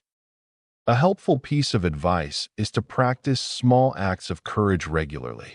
Each time you do something that scares you, whether it's speaking up in a meeting, trying a new activity, or simply saying no, you're training your brain to sit with discomfort rather than avoid it. Over time, these tiny steps build a new relationship with fear, one rooted in acceptance rather than resistance. Remember, fear is part of the human experience and often indicates you're on the edge of growth. Bringing it along doesn't weaken you. It makes you more resilient and more attuned to your authentic self. Scripts for conversations with yourself before scary actions. Everyone has that inner voice, sometimes reassuring and other times filled with doubt. This is especially true when moments arise that challenge us, like speaking in public, taking a big leap in our careers, or even confronting an uncomfortable conversation. These scripts we tell ourselves can either keep us stuck in our fears or guide us through them. Often, the things we say to ourselves heighten our anxiety, crafting a narrative that makes the unknown seem much scarier than it actually is. In these moments, we need to recognize that our internal dialogue can act like a double-edged sword. It can terrify us or propel us forward. Think about a situation where you felt hesitant. Your mind might have formed stories that over-exaggerated the stakes. You might have thought, "If I fail, everyone will see me as a loser." This distorted interpretation blocks progress and reinforces the fear. In contrast, when we shift our mindset and replace those fear-inducing scripts with more constructive ones, we can navigate life's uncertainties with a clearer viewpoint. The same situation can morph from a terrifying ordeal into a manageable challenge. Understanding this dynamic isn't just insightful. It's essential for anyone looking to overcome fear. To start reframing these conversations, consider crafting scripts that acknowledge your feelings while also providing encouragement. When fear arises, instead of saying, "I can't do this," try, "This is tough, but I've handled challenges before, and I can handle this too." This script not only validates your feelings, but allows you to draw on past experiences. It's a compassionate nudge that can help redirect your thoughts towards action. Another script could involve visualizing success. Instead of painting a picture of failure, think, "I might feel uncomfortable, but I can take small, manageable steps, and each step counts. This helps create a sense of control, making challenges feel less overwhelming. You can also incorporate calming techniques before facing fears, like saying to yourself, "I am prepared, and I am capable of navigating whatever comes my way." Having these phrases ready can serve as a balm, soothing your mind and grounding your thoughts when the pressure mounts. When fear shows up, remember that it doesn't have to dictate your actions. The next time you face a daunting task, take a moment to pause and breathe deeply. Acknowledge your fear, then engage with these new scripts to reclaim your narrative. It's about learning to be your own supportive coach, one thoughtful phrase at a time. With practice, these scripts not only help in immediate situations, but also build a strong foundation of resilience for the future. This way, fear becomes less of an enemy and more of a guide, helping you push forward instead of holding you back. Chapter 10. Rewiring the story of who you are. Identity can keep sabotage alive. I'm the one who never finishes. When you tell yourself, "I'm the one who never finishes," it's more than just a passing thought. It's a story you carry about who you are. This kind of self-labeling wraps itself around your identity so tightly that it starts to shape your behaviors and outcomes. You might want to complete a project or follow through on a goal, but your mind keeps pulling you back because that story feels familiar, safe, or somehow true. It's like stepping into the same role on a stage you've played many times before, where the script is already written and difficult to rewrite. These identity stories act like silent contracts with yourself that keep sabotage alive. They influence the decisions you make, often without you even realizing it. If finishing tasks feels impossible, it's often because your sense of self is tied to not finishing. This doesn't happen overnight. It's built from repeated experiences where earlier attempts didn't work out, combined with the voice inside you that says, "See, this is just who I am." That voice often drowns out the possibility that change is even an option. When the belief, "I never finish," settles in, it invites what might feel like a vicious cycle. You might start projects with excitement, but lose steam midway. Doubts creep in quicker. You might procrastinate or get distracted more easily. These behaviors then confirm your identity story, making it even harder to break free. The power of this loop isn't about your abilities or motivation. It's about what your mind thinks it already knows about you and how it tries to protect that belief. One common example is the person who dreams of writing a book or launching a business, but keeps putting it off because they believe they're not finishers. They might start with passion, but pause at the first sign of struggle. Rather than seeing these setbacks as hurdles, they interpret them as proof of their identity story. This cycle deepens the sense of frustration and self-sabotage, not because they lack commitment, but because their identity has locked them into a pattern that feels too familiar to break. Changing this story starts with noticing it without judgment, a simple but profound shift. Compassionate awareness means recognizing the "I'm the one who never finishes" story as just that, a story. It doesn't have to define you, and it certainly doesn't have to be true forever. When you allow yourself to see this without beating yourself up, you open the door for gentle curiosity about why this story took root in the first place. From this place of kindness, you can slowly begin to rewrite the narrative. Instead of accepting the identity you've been handed, try intentionally redefining yourself from a place of self-respect and patience. For example, you might start telling yourself, "I am someone learning how to finish," or "I am committed to seeing things through in my own time." These new statements, repeated with sincerity, begin to create space for a different reality. This isn't about forcing yourself to be perfect or never stumble. It's about inviting a wiser, more loving part of yourself to the conversation, one that has experienced setbacks but also growth. Over time, this approach softens the grip of the old story and allows new patterns to form. You begin to notice when sabotage creeps in, And instead of automatically complying, you pause, reflect, and respond with compassion. Changing your identity story might look like this in practice. When you feel the urge to abandon a task, pause and name the old story that's showing up. Then, gently remind yourself of the new story you're choosing to live by. This process rewires your brain and creates a new pattern, making it easier to follow through.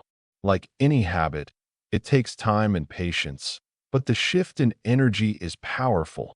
The resistance starts to soften, and your ability to finish what you start quietly strengthens. The key lies in being patient and kind with yourself through the process. Your identity wasn't built in a day, and it won't change overnight. Compassionate awareness invites you to become a caring witness to your struggles instead of a harsh judge. When you approach your habits and stories this way, you create fertile ground for real transformation, making sabotage less automatic and new behaviors more natural. Remember, the stories you tell about yourself shape your actions as much as your intentions do. When you treat yourself with kindness and give yourself permission to rewrite the script, you open pathways to finishing what you start, and more importantly, you heal the relationship you have with yourself along the way. Shift from shame-based identity to pattern-based curiosity. Many of us grow up absorbing messages that define who we are in terms of flaws, failures, or mistakes. We learn to see ourselves through a lens of shame, believing that our worth depends on not screwing up or on hiding what we perceive as broken parts. These stories get ingrained deep inside us, reinforcing the idea that we are inherently wrong or unworthy whenever we stumble. Over time, this shame-based identity can become a way we try to protect ourselves by hiding, shrinking, or avoiding situations that might expose our perceived inadequacies. But holding on to this story keeps us stuck, preventing genuine growth or change because it roots us in guilt rather than understanding. Recognizing that these identities are stories rather than absolute truths is the first step toward shifting how we see ourselves. The shame we carry isn't a fixed state. It's a construct we've learned over years, shaped by external judgments and internalized messages. When we start to question these narratives and see them as things we can alter, it opens the door to a more compassionate view of ourselves. Instead of reacting with shame when we make mistakes, we can begin to see our actions as patterns, a series of behaviors shaped by past experiences, but not the totality of who we are. This realization helps us to understand that we aren't defined by our worst moments, but by how we respond and grow beyond them. The shift from shame-based identity to pattern-based curiosity is simple in idea, but profound in practice. It involves developing a gentle interest in our own habits and reactions without judgment. Instead of seeing ourselves as broken or unworthy, we start to observe the recurring patterns in our lives as clues rather than labels. For example, maybe we notice that whenever we feel stressed, we tend to isolate ourselves or lash out. These aren't failures. They are patterns, ways we've learned to cope over time. Recognizing these patterns allows us to see that they are changeable, not fixed facets of who we are. We begin to treat ourselves with kindness, gently asking why we react the way we do, and what might be different if we explore these patterns with curiosity rather than criticism. Practicing this shift requires patience and a willingness to accept discomfort. It's natural to want to judge ourselves for these patterns, but that only deepens shame. Instead, try asking gentle questions. What do I notice about this reaction? When did I start doing this?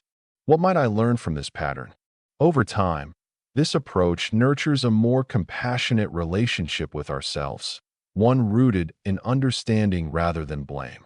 It's like becoming an investigator of your own life, curious about the motions, the triggers, and the underlying needs that drive your actions. As you build this pattern-based curiosity, you create space to learn, grow, and eventually rewrite the stories you tell yourself about who you are. Use small wins to gradually rebuild your self-image. Small wins are more than just minor accomplishments. They are stepping stones toward a healthier self-image. Every time you achieve a task, no matter how small, you create proof that you can succeed. This challenge to old narratives can be powerful. For instance, if you've struggled with self-doubt, a small win, like completing a task at work or sticking to a self-care routine for a day, can slowly chip away at that negative self-view. These moments begin to form a new narrative, replacing the story that says you are incapable or unworthy. Think of your self-image as a garden. Neglecting it can allow weeds of self-doubt and negative thoughts to overtake it. Small victories act as seeds you plant, cultivating positivity and reinforcing your belief in yourself. They remind you of your potential and your ability to grow. Over time, as you accumulate these wins, they add up to a robust belief in your capability. Acknowledging these successes, no matter how trivial they may seem, fosters a more positive and kinder inner dialogue. Celebrating small wins doesn't need to be elaborate. Simple recognition goes a long way. You might start by keeping a journal where you log your daily achievements, such as finishing a project, reading a chapter of a book, or even getting out for a walk. Writing these down shifts your focus to what you have accomplished instead of what remains unfinished. It reinforces the idea that progress is not just about major milestones, but is also found in everyday actions. Another effective strategy is to share your wins with friends or loved ones. This could be a quick message or a call where you tell someone about what you accomplished. Their positive reinforcement can deepen your sense of achievement. Social connection supports and reinforces the belief that you are doing well, encouraging you on days when you might feel less confident. Consider setting achievable, specific goals that allow for frequent small wins. Break larger objectives into bite-sized pieces. For example, if you're working on a writing project, set a goal to write just a few sentences each day rather than focusing on an entire chapter. Completing this small task will give you a sense of progress and motivate you to continue. Celebrate that small victory, and soon, you'll find that they accumulate to create a more profound change in how you view yourself. Creating a visual representation of your successes can also be encouraging. You might use a board filled with reminders of what you've accomplished or a digital app that tracks your progress. Such visuals serve as constant reminders of your capabilities and growth, turning abstract feelings into tangible proof of your journey. Keep in mind that each small win reinforces the truth that you are enough, capable, and worthy of success. As you recognize and celebrate these minor successes, take a moment to reflect on the feelings that come with them. Notice the satisfaction and joy that arise when you acknowledge your achievements. Let that positive reinforcement fill you up, as it acts like fuel in your journey of self-discovery. Eventually, this practice can transform your internal dialogue, paving the way for a more positive self-image that allows you to take on greater challenges with confidence. Remember, rebuilding your self-image is a journey that demands patience and kindness to yourself. Consider starting a gratitude practice where you express thanks not just for big events, but for your daily achievements as well. This creates a mindset shift that helps you focus on the positive aspects of your life while minimizing negative self-talk.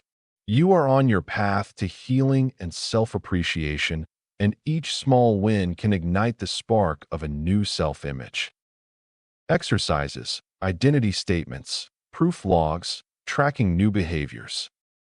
When you want to change how you see yourself, it helps to create clear identity statements that support the person you want to become. These statements are simple sentences you say or write about yourself, designed to reflect qualities and values you want to own. For example, saying I am someone who faces challenges with courage is more powerful than vaguely hoping to be braver.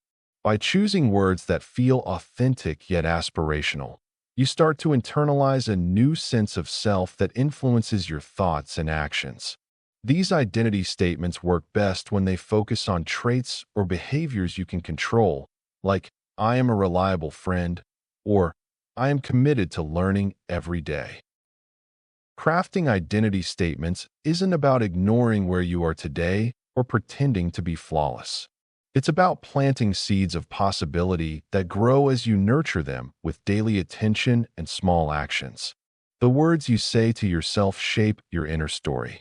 When those words align with the kind of person you want to become, they naturally guide your choices and habits. Repeat your identity statements quietly or aloud. Write them down or place them where you'll see them often.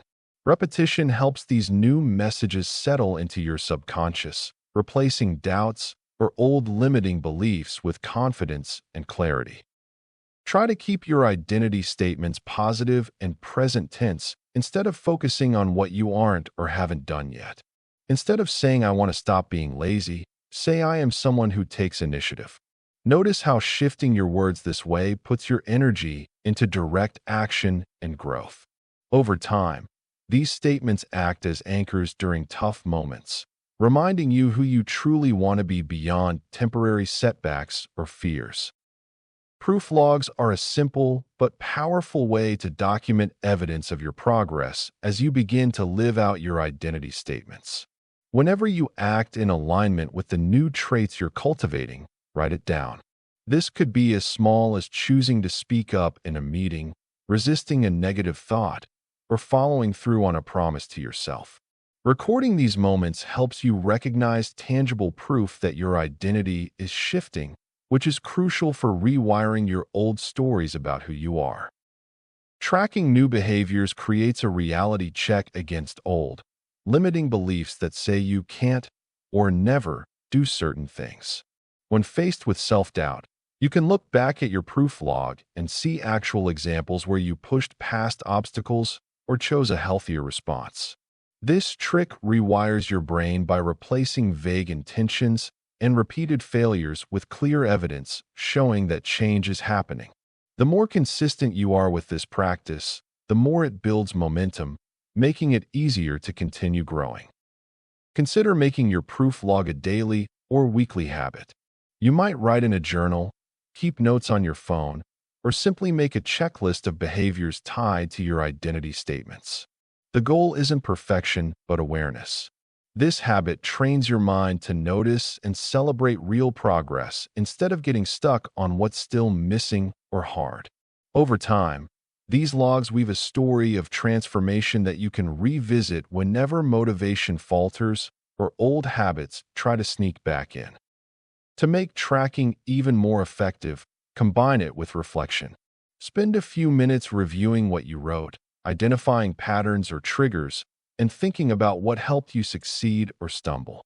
This awareness helps you adjust your approach and deepen your commitment.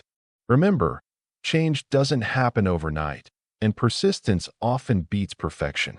Each proof point is a building block toward the confidence and identity you want to claim. Chapter 11: Relationships, Boundaries, and Self-Sabotage. Sabotage manifests in love, friendships, family, fights, testing, withdrawing. Self-sabotage often sneaks into our closest relationships in subtle ways. Instead of openly expressing feelings, we might test the waters through small acts or comments to see how others respond.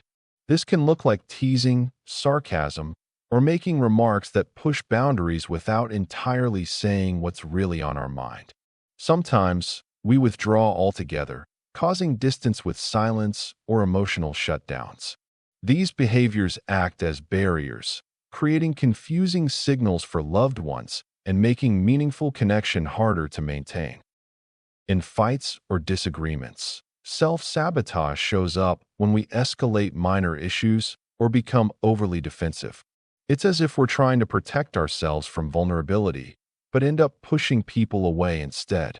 We might intentionally or unconsciously say things that hurt or shut down conversations, fearing that allowing closeness will lead to pain or rejection. When we test our partners, friends, or family through subtle moves or silent withdrawals, we're often trying to see if they genuinely care or if they'll abandon us when things get tough. This cycle can feel familiar but leaves everyone exhausted. unsure where genuine love begins and where fear takes over. Withdrawal is often the most common form of sabotage in these relationships. It's easy to retreat into ourselves when feelings get too intense or when we feel insecure. We tell ourselves that pulling away is a way to protect our peace, but in reality, it's creating a gap that grows over time. The more distant we become, the more others may feel unsure about how to reach us, leading to misunderstandings and a sense of disconnection. Sometimes, these behaviors become habits, automatic responses to fear or pain, making it hard to break the cycle without awareness and effort. Recognizing the ways we sabotage ourselves in love, friendship, or family requires honesty and kindness toward ourselves. It's important to start paying attention to patterns when we withdraw, test boundaries, or escalate conflicts without judgment. Journaling, mindfulness, or talking with a trusted friend can reveal these habits and help us see what's underlying them. Often fear, insecurity, or a deep longing for acceptance. Once we see these patterns, we can choose different responses instead of falling into old habits. For example, instead of testing someone's love through sarcasm or silent treatment, we can practice open communication, expressing our needs directly and vulnerably. Adding compassion means reminding ourselves that we're not trying to sabotage intentionally. Many of these behaviors come from protected parts of ourselves that feel vulnerable. Instead of criticizing or blaming, we can gently observe these tendencies and offer ourselves understanding. Developing self-awareness doesn't mean changing overnight, but gradually choosing connection over protection. When a conflict arises or we feel the urge to withdraw, pausing long enough to ask what we truly need or fear can shift the moment from a destructive pattern to an opportunity for growth. Over time, replacing suspicion and withdrawal with honesty and compassionate listening can lead to deeper, more genuine relationships. A practical step is to create a small, safe practice of checking in with yourself during moments of tension. Breathe deeply and ask, am I pushing someone away because I'm afraid or hurt? Or am I really setting a boundary? This simple pause can help you respond intentionally instead of reacting unconsciously. Remember, genuine connection often involves risk, but it's worth it. By gradually replacing self-sabotaging behaviors with honest, compassionate communication, you invite vulnerability and trust to flourish in your relationships. Unspoken needs often trigger sabotage. Unspoken needs can quietly shape our actions and reactions within relationships. Often, the things we fail to express create an undercurrent of dissatisfaction and frustration. For instance, when we feel unheard or unsupported but don't voice these feelings, we might exhibit behaviors that confuse ourselves and others. This could lead to withdrawal or even criticism of those close to us, pushing them away at the very moment we long for connection. The irony is that in trying to shield ourselves from vulnerability, we often create distance instead. Recognizing this pattern is the first step to breaking it. The term self-sabotage describes behaviors that run counter to our actual goals. In relationships, this can manifest as avoidance or resentment. Imagine a scenario where one partner repeatedly fails to express a need for more quality time together. Instead of initiating a heartfelt conversation, they might harbor disappointment and, as a result, become increasingly disengaged. These feelings can spiral into actions that cause rifts, leading to arguments or withdrawal. The lack of communication transforms unseen desires into barriers, expanding the emotional chasm between partners. Understanding the root causes of these unvoiced needs is essential. Each of us carries a unique set of expectations based on past experiences and perceptions. When these expectations are unmet, they can turn into unspoken grievances that fester over time.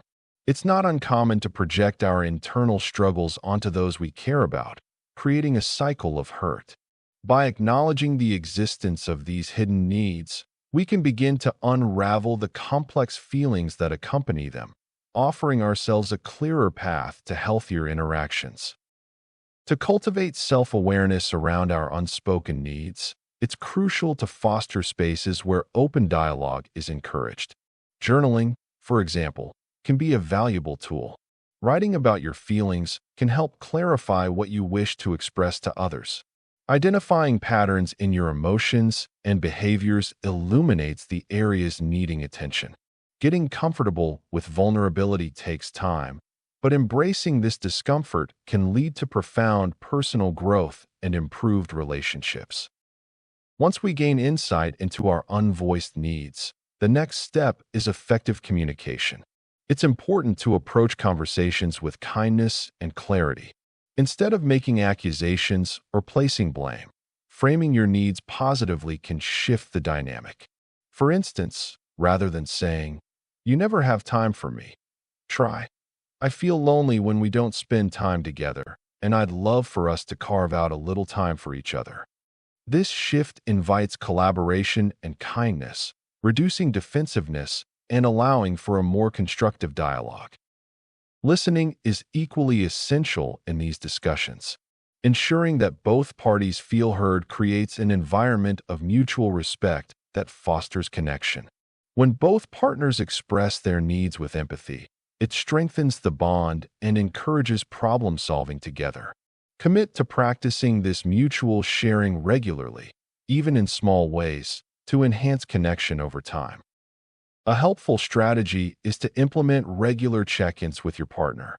These don't need to be formal meetings, but can be informal moments set aside to discuss feelings and needs. Make it a habit to ask each other open-ended questions about how you both are feeling and whether there are underlying needs still unaddressed. Carving out this time deepens intimacy and nurtures a space of understanding. As we navigate this process, it's crucial to practice self-compassion along the way. Everyone struggles with vulnerability at times. Recognize that unspoken needs may have stemmed from past experiences, and change won't happen overnight. Embrace the bumps in the road as part of the journey. Remember, every small step toward articulating your needs contributes to the broader goal of achieving deeper connection and understanding in your relationships. Start by taking a moment each day to reflect on your feelings. This can help tune you into what needs expressing. Learn to express needs instead of acting them out. When we don't express our needs clearly, they don't just disappear. They often come out in ways that harm our relationships or create confusion. Instead of simply saying what we want or need, we might act out through frustration, withdrawal, or passive-aggressive behaviors. This happens because unspoken needs tend to build up inside us, causing tension and resentment. Our partners or friends can sense something is off, but don't know what exactly, which leads to miscommunication and hurt feelings. Without clear expression, our unmet needs become sources of silent conflict, and we may start doubting ourselves or blaming others for the disconnect. Essentially, by not speaking up, we set the stage for misunderstandings that slowly erode trust and closeness. It's easy to confuse acting out as simply being difficult or overreacting, but usually, it's just a sign that an important need is being ignored or misunderstood. These moments are often cries for connection or validation, but they get lost in the method chosen to express them. When we react impulsively instead of addressing our needs openly, we might push people away or cause unnecessary arguments. This can feel like self-sabotage because what we really want is to be seen and supported, but our actions end up doing the opposite. It's not about blame or weakness. It's about learning how to reclaim control over how we communicate to build stronger, more honest relationships. Expressing your needs clearly begins with understanding what those needs really are. It requires taking a moment to identify your feelings and what's underneath them. Instead of letting emotions drive your reactions, try naming the need, whether it's for affection, space, respect, or something else. Once you recognize what's going on inside, You can choose words that describe your experience without blaming or assuming the other person's intentions.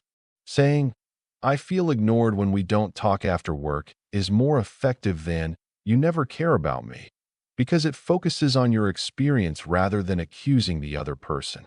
This approach invites conversation rather than conflict. Another helpful step is choosing the right time and place to share your needs. When emotions are running high, it's easy to say something hurtful or unclear. Taking a moment to calm down or asking for space to talk later creates a safer environment for honest communication. It's also okay to check in with yourself by asking, "What outcome do I want from this conversation?" Knowing whether you want support, understanding, or a solution keeps the focus on your needs without spiraling into blame or frustration. Being direct does not mean being harsh. It means being honest and respectful with both yourself and the other person. Learning to express needs healthfully is a skill that improves with practice and patience. It can help to start small, like sharing a simple preference or asking for help instead of waiting until you feel overwhelmed. Trust also grows with each honest conversation, making it easier to speak up over time. Remember to listen as much as you speak because understanding the needs of others builds empathy and connection. When needs are shared openly, relationships become a space where everyone feels valued rather than hurt or dismissed. It takes courage, but being clear about what you want in a respectful way invites more kindness, cooperation, and deeper bonds. Exercises. Clarify what you're really asking for. Boundary scripts. Sometimes, what we think we want from a relationship isn't really what we need. We might assume that love or support is enough, but underneath, there could be deeper feelings of loneliness, fear, or even disappointment. To clarify these truths, start by asking yourself simple questions. What do I truly need from this connection? Am I seeking validation, understanding, independence, or security? It's helpful to write down your thoughts, no matter how small or obvious they seem. As you journal, pay attention to patterns or recurring themes that reveal what matters most to you. Take time to reflect on past experiences, what felt right, what didn't, and why. This honesty can unearth subtle desires and unmet needs that drive your relationship choices. Next, try a mindfulness exercise. Sit quietly and imagine a recent interaction that felt either good or uncomfortable. Really focus on what you wanted in that moment. Were you craving acknowledgement, respect, space? Notice if your feelings match the words you're saying. Often, gaps exist between what we say we want and what we genuinely need. Once you identify these core needs, practice framing them in a clear, positive way. For example, instead of saying, "I need you to stop ignoring me," you might say, "I want us to spend quality time together." By doing this, you start to understand what's beneath your reactions and can communicate more authentically in future conversations. Recognizing your true wants helps you approach relationships with clarity and honesty instead of assumptions or confusion. When setting boundaries, it's useful to craft scripts that are both firm and kind. These scripts serve as a guide to communicate your needs without guilt or blame. For example, if someone tends to interrupt you during conversations, you might say, "I value our talks, and I'd like to finish my thought before you jump in." This keeps your boundary clear while remaining respectful. If a friend oversteps by making an unreasonable request, try something like, "I understand you need help, but I'm only able to do X right now." Keep your statements direct but compassionate, focusing on how you feel rather than accusing. Practice these scripts until they feel natural. The aim isn't to deliver a perfect line, but to ensure your needs are communicated. In emotionally charged moments, taking a deep breath before speaking can help you stay calm and centered. Remember, boundaries aren't about shutting people out. They are about creating space for your well-being and mutual respect. By having ready-made scripts, you can step into difficult conversations with confidence and kindness, making it easier to stay true to yourself without causing unnecessary friction. Chapter 12: Money, Work, and the Fear of Visibility. Sabotage around income, pricing, asking, and receiving. Self-sabotage in relation to money and how we show up in the world often stems from underlying fears related to our self-worth and acceptance.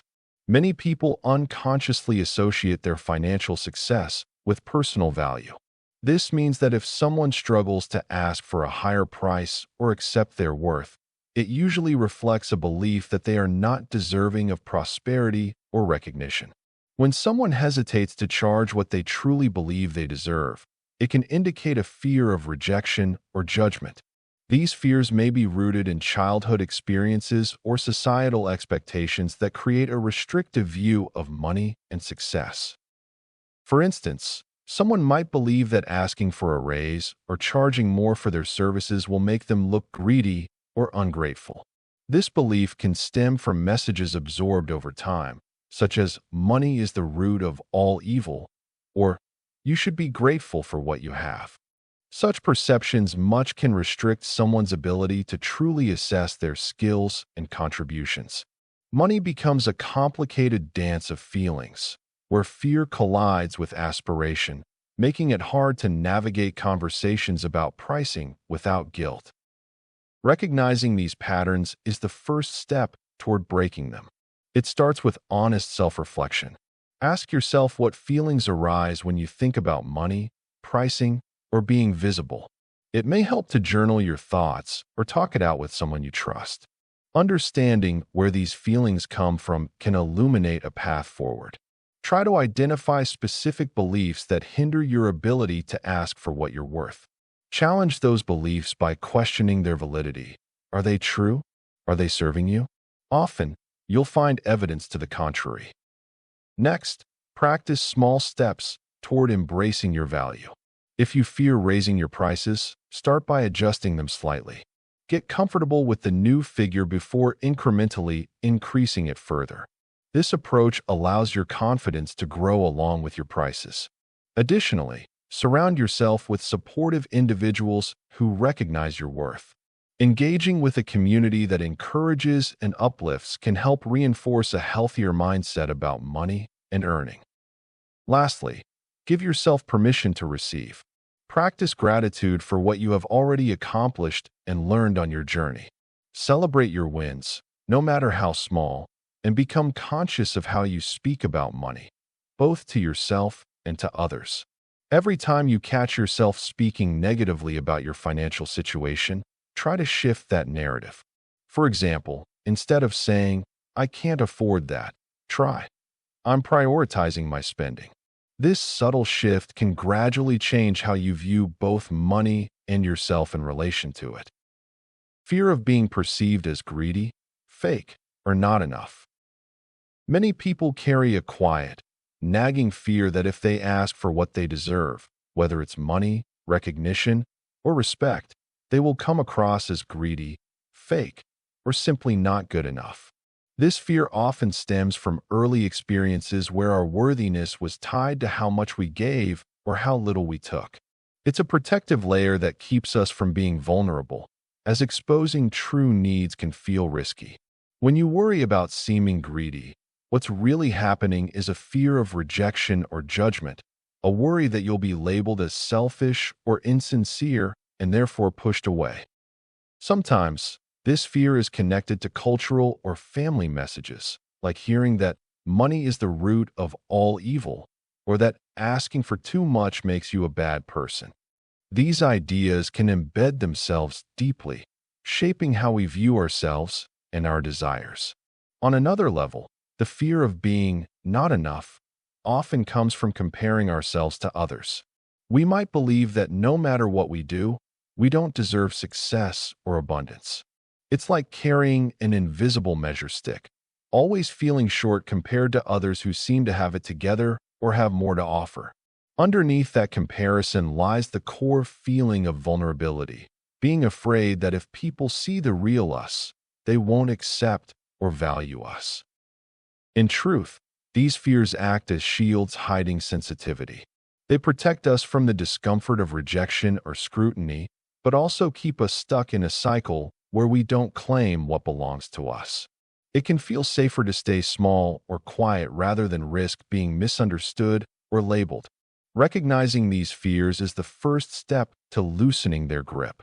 You might notice physical signs: tightening in your chest when you talk about money, hesitating to share your accomplishments, or avoiding conversations about worth. These responses are clues to what's really going on inside. A fear that being seen for what you want or need will lead to being seen as less valuable.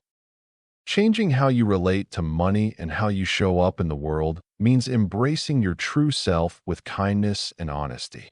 Instead of assuming you'll be judged as greedy or fake, try to see your desires as natural and valid. Wanting to make a living or be recognized isn't about selfishness. It's about survival and growth. When you treat yourself with compassion, the harsh inner critic that calls you not enough begins to soften. You start trusting your own judgment and worth, which makes it easier to set boundaries and ask for what's fair without guilt or shame. Authenticity means being real, even when it feels scary. When you share your goals or value openly, it invites connection rather than alienation. People often respond to honesty with understanding, not judgment. This doesn't mean you have to overshare or defend every choice. It simply means you stop hiding parts of yourself just to feel accepted. It might help to remind yourself that visibility and claiming value are acts of courage, not arrogance. The more you do this, the more your fears lose their power. Listening to your resistance can also guide you in learning what boundaries are needed and where you can grow. If you notice that talking about your fees or achievements triggers discomfort, look at that feeling without judgment. It's a signal, not a verdict. Compassionate self-talk and reflecting on your strengths can shift your mindset from scarcity to enoughness. Over time, this shift builds a foundation of self-trust, the ability to say, "I am worthy of success, and it's okay to ask for it." This mindset frees you to act boldly in your work and relationships without the heavy weight of fear dictating your choices. A practical way to start is by journaling your fears and then writing down what you'd say if you were your own best friend. How would you respond if someone you cared about was afraid of being seen as greedy or not enough? Applying that same kindness to yourself can transform your internal dialogue and open the door to stepping forward with confidence. Patterns of under-earning, overgiving, staying small for safety. Many of us have a tendency to earn less than we truly could or desire, not because we lack skills or opportunities, but because staying small feels safer. Under-earning often becomes a way to avoid standing out too much or risking rejection. If we don't ask for what we're worth or price ourselves competitively, we retreat into the comfort zone of what's familiar, where there's less risk of criticism or failure. Overgiving often accompanies this pattern.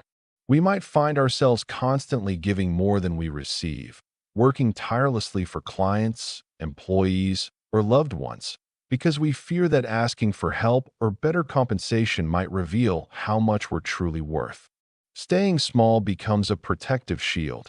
If we don't push boundaries or aim higher, there's less chance of failing publicly, losing control, or facing disappointment. These patterns are not just about money. They reflect deeper fears about being seen, judged, or rejected. When we're small, we can convince ourselves that we're safe from the judgment of others because no one expects much from us. We hide behind the belief that staying unnoticed keeps us from feeling vulnerable. Many times, this behavior is rooted in childhood experiences or past trauma, where showing up fully meant risking rejection or failure. Over time, these behaviors become automatic. They feel familiar, even comfortable, because they keep us from confronting our true potential. But underneath, this safety comes with a steep price: missed opportunities, unfulfilled dreams, and a sense that we're only scratching the surface of what's possible. Recognizing these patterns is the first step. Notice the moments when you hesitate to promote yourself, when you feel guilty about charging what you're worth, or when you constantly give away your energy without replenishing it. Pay attention to the excuses you tell yourself. It's not the right time, or people won't pay for that. These are signals that fear of visibility is holding you back. Once you see these tendencies clearly, the next step is gently questioning them. Is staying small truly keeping you safe, or is it limiting your life? Often, the stories we tell ourselves about safety are based on old fears that no longer serve us in the present. Challenging these beliefs begins with compassion and a willingness to see that real safety comes from aligning with your authentic self and trusting that you are enough, just as you are. The key to breaking free from these patterns lies in understanding that safety doesn't come from shrinking or hiding. It comes from courage, authentic connection, and setting boundaries that honor your worth. When you start to notice moments of under-earning or overgiving, take a deep breath and gently remind yourself, you are capable of growth, of earning and giving in ways that feel right for you, not out of fear or obligation. Small steps toward claiming your value, like increasing your prices gradually or saying no without guilt, can create new patterns rooted in confidence, not fear. Remember, flexibility and self-compassion are your allies. Every time you choose to honor your worth, you build resilience against the urge to stay small for the illusion of safety. Practically, cultivate awareness by journaling your experiences with earning, giving, and safety signals.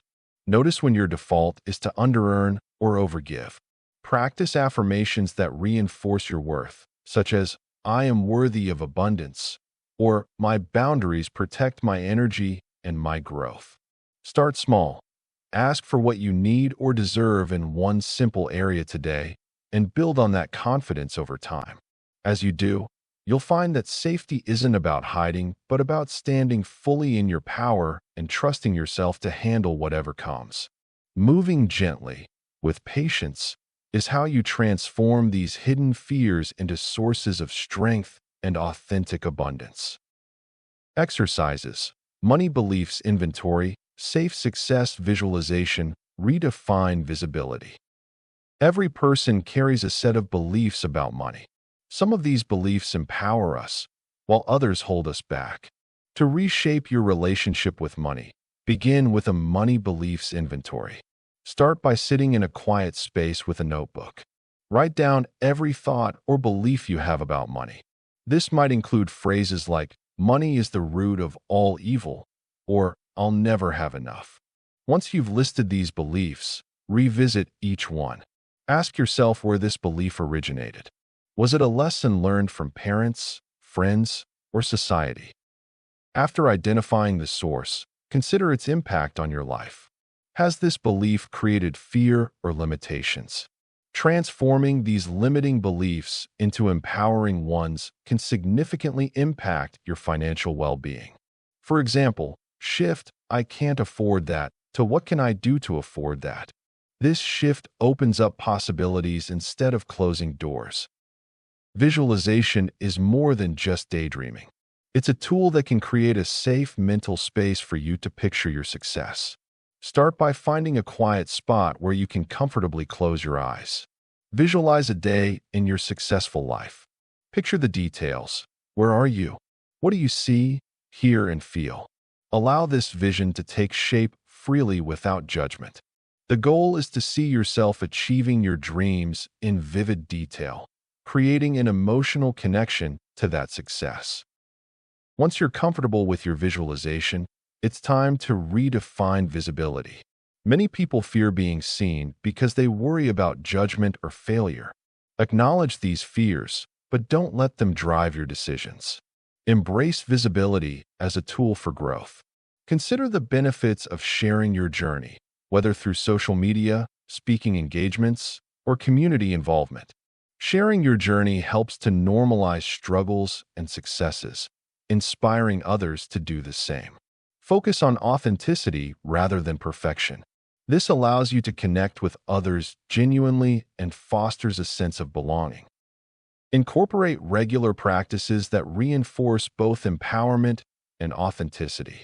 Journaling about your feelings, seeking mentorship, or participating in groups can provide accountability and support. Take small steps every day towards openness and ownership of your story. This way, visibility will become a part of your growth rather than a source of anxiety. Align your actions with your new beliefs, leading you toward a financially empowered and visible future. Remember, the journey to transformation is personal. Embrace each step along the way and trust in your ability to redefine your financial story. Chapter 13: The Cycle of Progress and Relapse. Backsliding is part of growth, not failure. Growth isn't a straight line. Anyone who has ever worked toward a meaningful goal knows this instinctively. There are moments when progress seems smooth and others when it feels like you've taken a step back. It's easy to look at these moments of struggle or backsliding and think you've failed, but the truth is that these setbacks are actually natural parts of the process. When you're climbing a mountain, you don't expect to keep moving upward every single step. Sometimes you have to pause, adjust your footing, or even slip a bit before making the next push forward.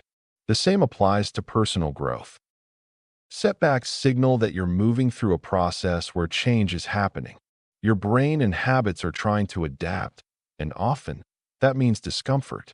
When you stumble or circle back, it isn't a breakdown. It's your system testing new ground. This testing is necessary because growth happens in the spaces where old patterns meet resistance. Imagine gardening. Sometimes the soil doesn't yield easily. You must till it, let it rest, and maybe pull out stubborn weeds before new plants take root. Similarly, backsliding means you're facing parts of yourself or your circumstances that need more attention before you can move forward. This perspective shifts the meaning of setbacks entirely.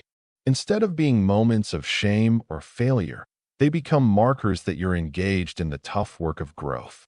Feeling discouraged or frustrated when you slip is natural, but that feeling doesn't mean your journey is over.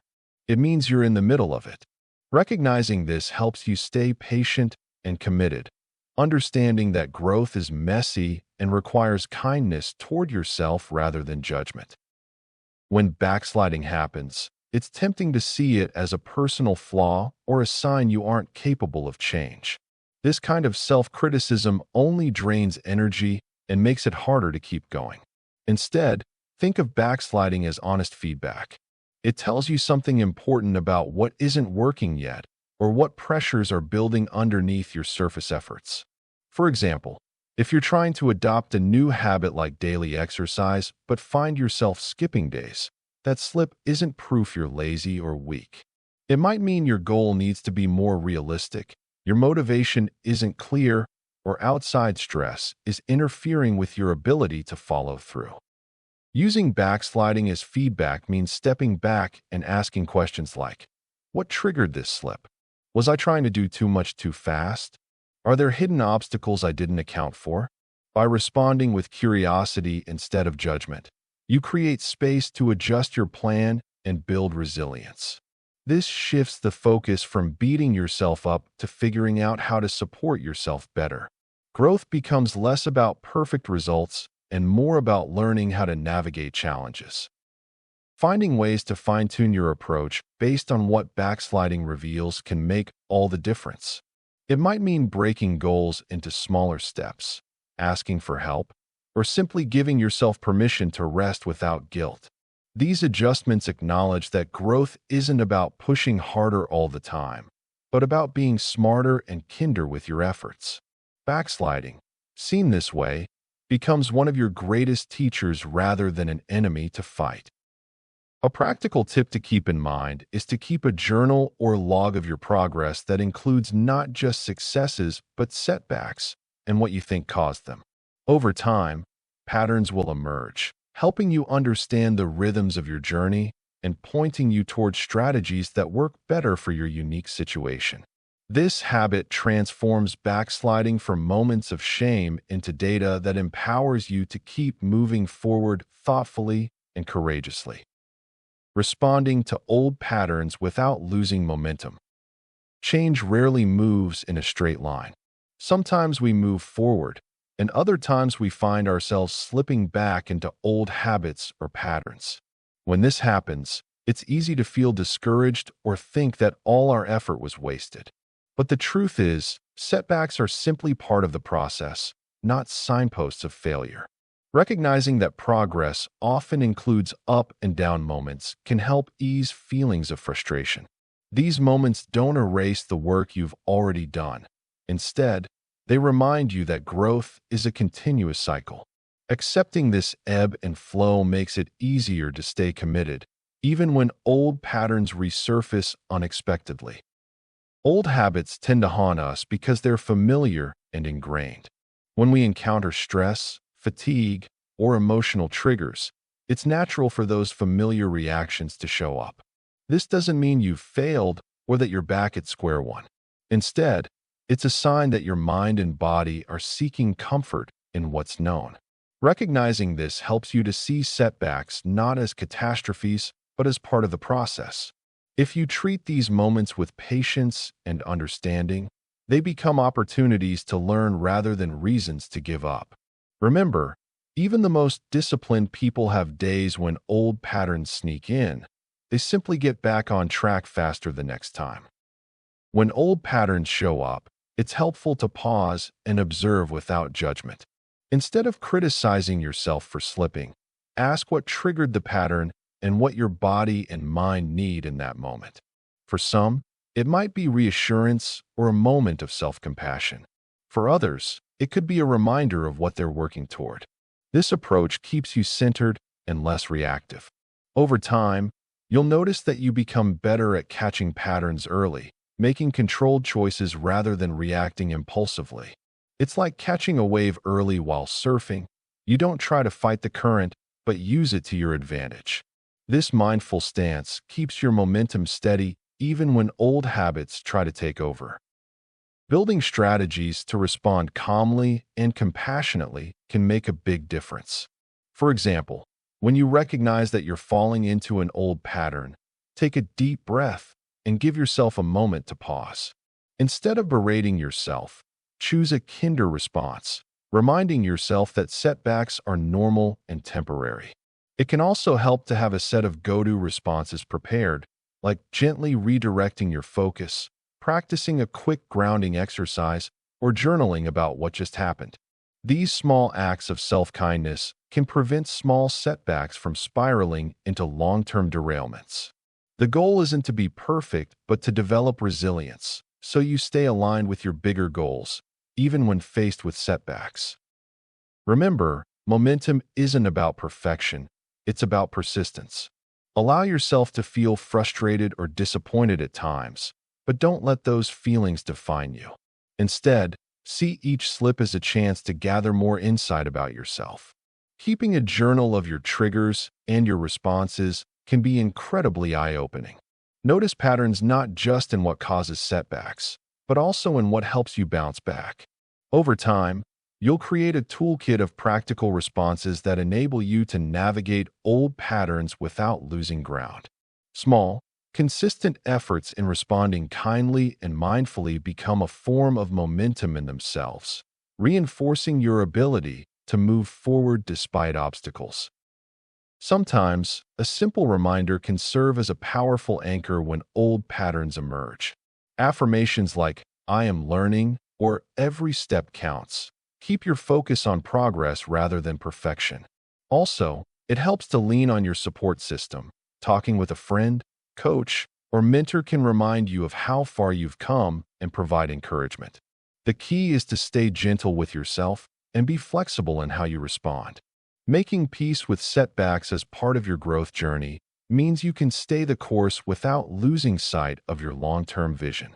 Every time you respond with compassion and awareness, you strengthen your resilience and build a more enduring momentum that can carry you through future challenges.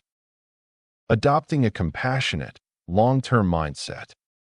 Life's journey often has unexpected bumps along the way, and recognizing that setbacks are a natural part of long-term growth is essential. When we face challenges, it can be easy to feel overwhelmed or disheartened.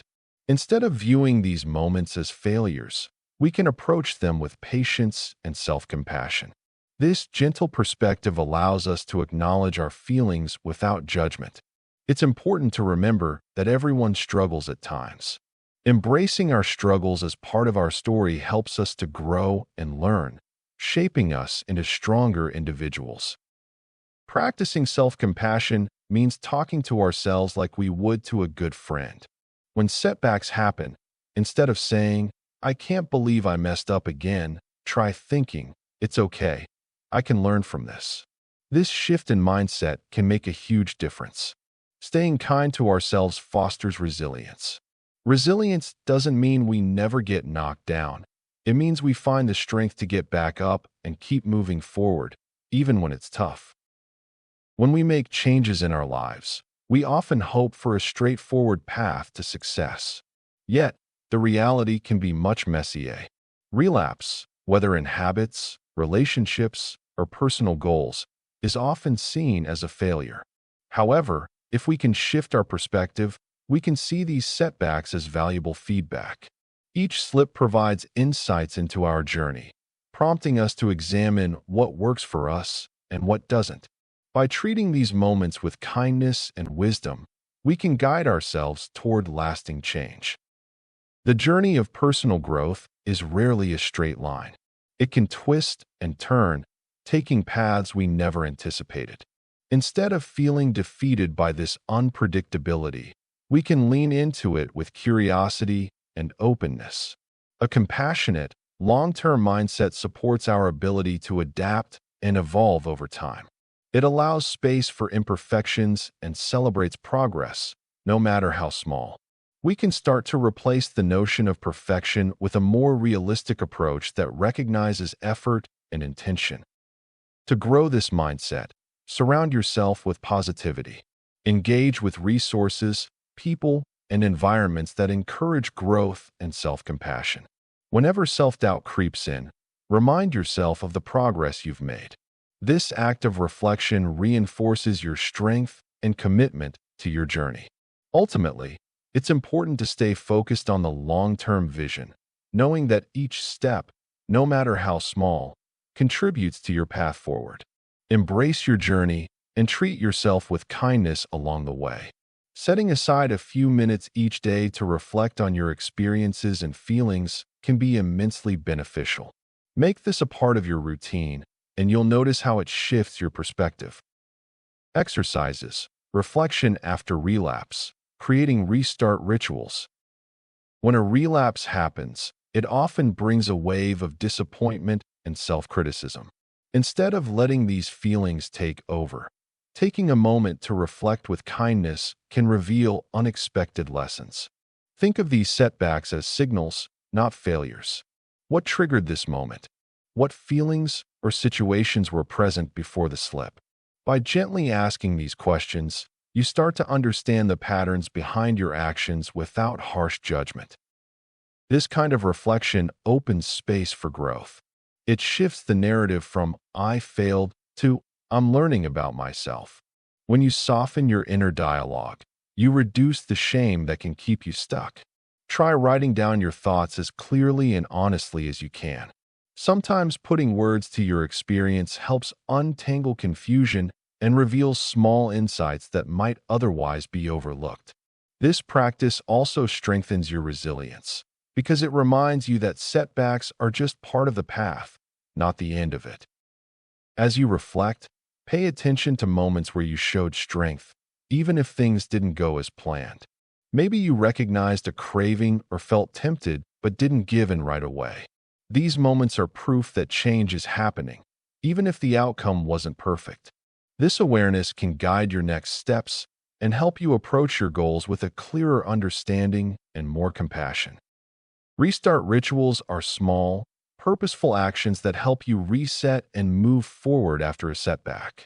They serve as a bridge between where you were and where you want to be, making the process feel manageable instead of overwhelming. These rituals don't have to be complicated. What matters is that they carry personal meaning and help you reconnect with your intention. Taking a few deep breaths, writing a short note to yourself, or even changing your environment can signal a fresh start to your mind. Creating these rituals shows self-compassion in motion. They say, "It's okay to begin again, and I have the tools to do it."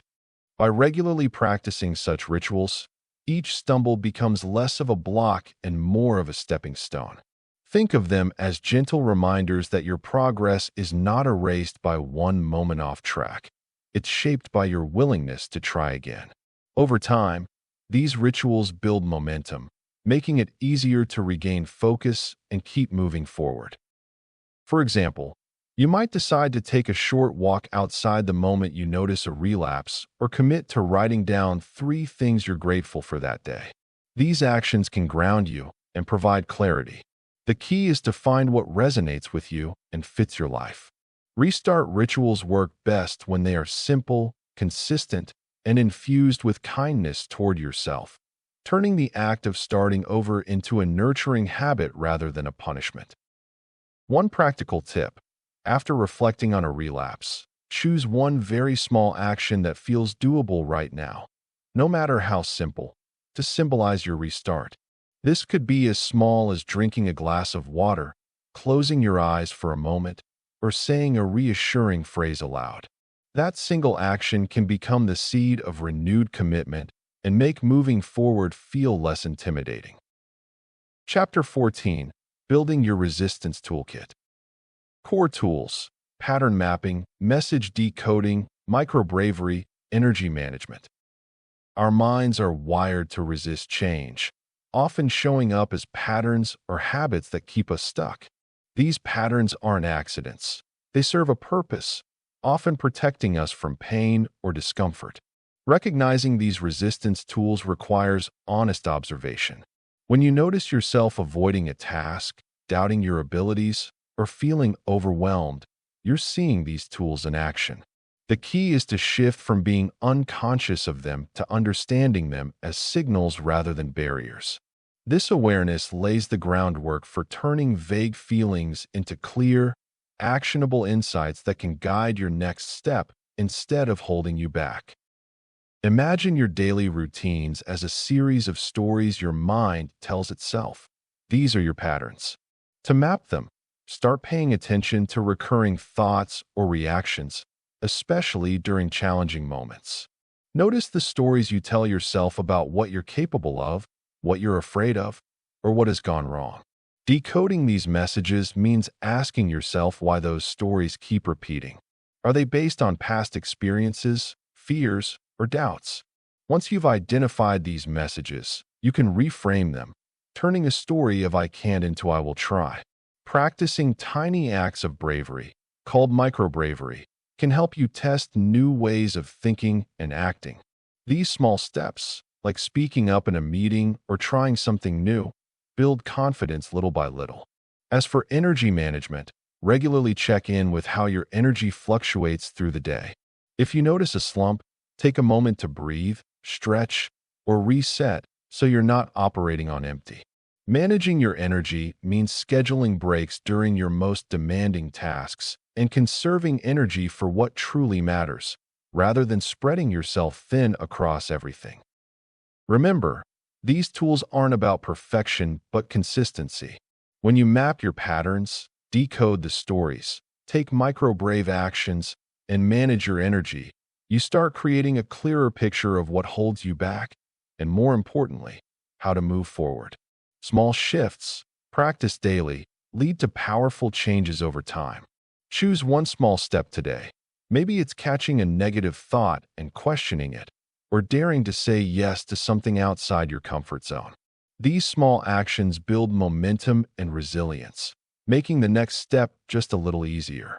Compassion and patience with yourself make all the difference as you work with these tools, turning awareness into meaningful change step by step. Designing simple rituals for awareness and momentum. Simple daily rituals can have a profound impact on cultivating awareness and generating momentum in your life. These small, intentional actions serve as anchors that can ground you, providing opportunities to check in with yourself. By establishing a few straightforward routines, you can create the mental space needed to reflect on your thoughts and feelings. This practice encourages a deeper understanding of who you are and what you want, a crucial element in navigating the ups and downs of life. Rituals don't have to be elaborate.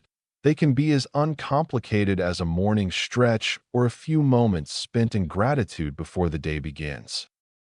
Regularly engaging in these rituals not only fosters awareness, but also sets a positive tone for the day ahead. For instance, dedicating 5 minutes to mindful breathing can clear your mind, allowing you to approach tasks with renewed focus and energy. Each time you repeat a ritual, you reinforce its significance, building a habit that contributes to mental clarity and emotional balance. The power of repetition makes these actions familiar, turning them into a reliable source of motivation. Such small acts become stepping stones, gradually encouraging you to take bolder steps in your personal growth journey. Integrating rituals into your daily routine can be straightforward with a little intention. The key lies in starting small and remaining consistent. Identify specific times in your day where a new ritual can fit naturally. For example, you might choose to journal for a few minutes every evening before bedtime, or set an alarm to remind you to pause and breathe deeply at midday. The goal is to embed these practices within your existing habits so they feel less like chores and more like moments of care for yourself. To make this easier, you might decide to link your rituals to existing routines. If you already enjoy a cup of coffee in the morning, consider combining that moment with a few minutes of mindfulness or gratitude. Perhaps you could think of 3 things you are thankful for while sipping your drink. This connection between old habits and new rituals can help solidify them in your life. As you continue to practice, you'll likely notice the positive effects, making it easier to stay committed. Remember, the aim is not perfection, but progress. Celebrate small victories along the way, as every effort counts in building a more aware and centered life. A practical tip is to keep a journal where you track your rituals and feelings associated with them. This will create a reflection space that not only deepens your practice, but also allows you to recognize patterns in your thoughts and emotions. As you observe these changes, it could spark the motivation to refine or introduce new rituals that resonate with your evolving self. Implementing simple rituals into your daily life can catalyze awareness and set a positive momentum, making self-discovery a fulfilling journey. Knowing when to seek help, therapy, coaching, accountability. Self-growth and building resilience often feel like deeply personal endeavors, as if you should carry the weight alone to prove your strength or independence. Yet, the truth is that recognizing when you need external support isn't a sign of weakness. It's a demonstration of wisdom and courage. The journey toward healthier habits, clearer thinking, and emotional balance can sometimes hit roadblocks or plateaus that are hard to break through by yourself. Therapists, coaches, and accountability partners offer perspectives and tools that can help unlock those next steps when you're stuck or overwhelmed. External support can remind you that personal growth isn't meant to be a solitary task. Think of it like climbing a mountain where having someone to guide you or hold your rope doesn't lessen your effort. It increases your chances of reaching the summit safely and with more confidence. Sometimes the barriers we face are behavioral patterns shaped deeply over years, or mental burdens so heavy that we lose sight of clear progress. A trained therapist helps unpack emotional baggage with empathy and professional insight, while a coach provides structured strategies to move forward with practical goals. Accountability partners bring motivation and honest feedback, keeping you on track when temptation or self-doubt creeps in. Recognizing the moment when external support can make a difference often requires self-awareness and honesty. It means being willing to admit that despite your best efforts, you might benefit from a fresh angle or consistent encouragement. This is a step of self-respect rather than resignation. Accepting guidance or a helping hand is an expression of commitment to your own well-being, signaling you prioritize lasting change over quick fixes or pride. There are subtle and obvious signs that indicate when it's time to consider outside support. When emotions feel overwhelming beyond your control, persistent anxiety, depression, or unresolved trauma, that's a clear signal therapy could help. Therapists create a safe space to process these emotions and develop more effective coping skills. If your challenges mostly revolve around behavior change, goal setting, or overcoming procrastination, coaching can offer the tools and structure to push past blocks and clarify your next steps. Another key indicator is hitting the same obstacles repeatedly despite your best attempts to move forward. This can feel like spinning your wheels without making progress. Coaching or accountability partners specialize in breaking these patterns by offering new frameworks or simply holding you responsible to the commitments you make. Sometimes you don't know what's holding you back until an outside perspective sheds light on blind spots or unconscious habits. Feeling isolated in your struggle or lacking motivation is also a strong clue. Growth often thrives in community or connection. Accountability partners don't have to be professionals. They can be friends, family members, or colleagues who understand your goals and support your journey. Their encouragement and check-ins create a sense of shared responsibility that can keep you moving when your own drive wanes. If you notice that self-doubt, shame, or guilt are barriers stopping you from being your best self, professionals and trusted allies can help reframe those narratives and build renewed self-trust. Recognizing these signs early and reaching out reduces the risk of burnout or deeper frustration. You don't have to solve everything on your own or wait until problems become emergencies. Seeking help is about tending the garden of your growth regularly, pruning what no longer serves you, and nurturing your potential with the right kind of support. Every person's journey is unique, and knowing when to invite others along that path is a deeply personal choice that can lead to richer, more sustainable change. If you ever hesitate on whether to seek support, ask yourself what outcome you desire and what's standing in the way. Often, simply naming the challenge aloud to another person can bring clarity. Remember, growing stronger doesn't mean going it alone. Sometimes, reaching out for help is exactly the self-care and respect you need to keep moving ahead. Epilogue: Making resistance your guide for life. Revisit the opening story. Patterns become signals, not prisons. Think back to the story we started with.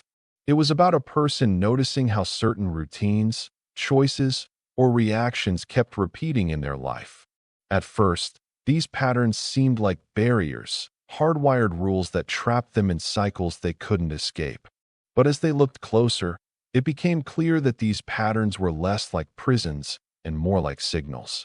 They pointed to something deeper: our beliefs, fears, desires, or unresolved issues.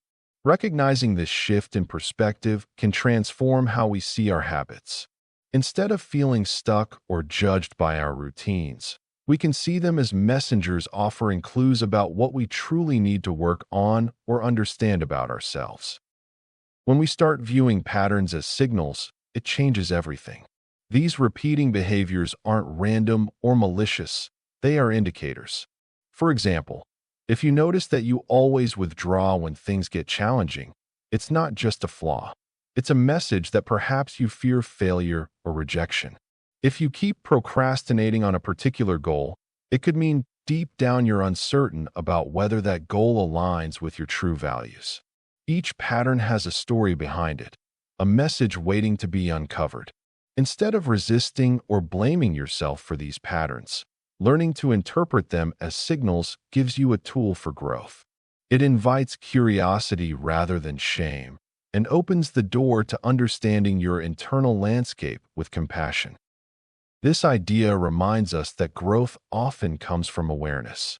When you notice a pattern, instead of rushing to change it, pause and ask what it's telling you. Sometimes, the most meaningful insights come from just listening, without judgment.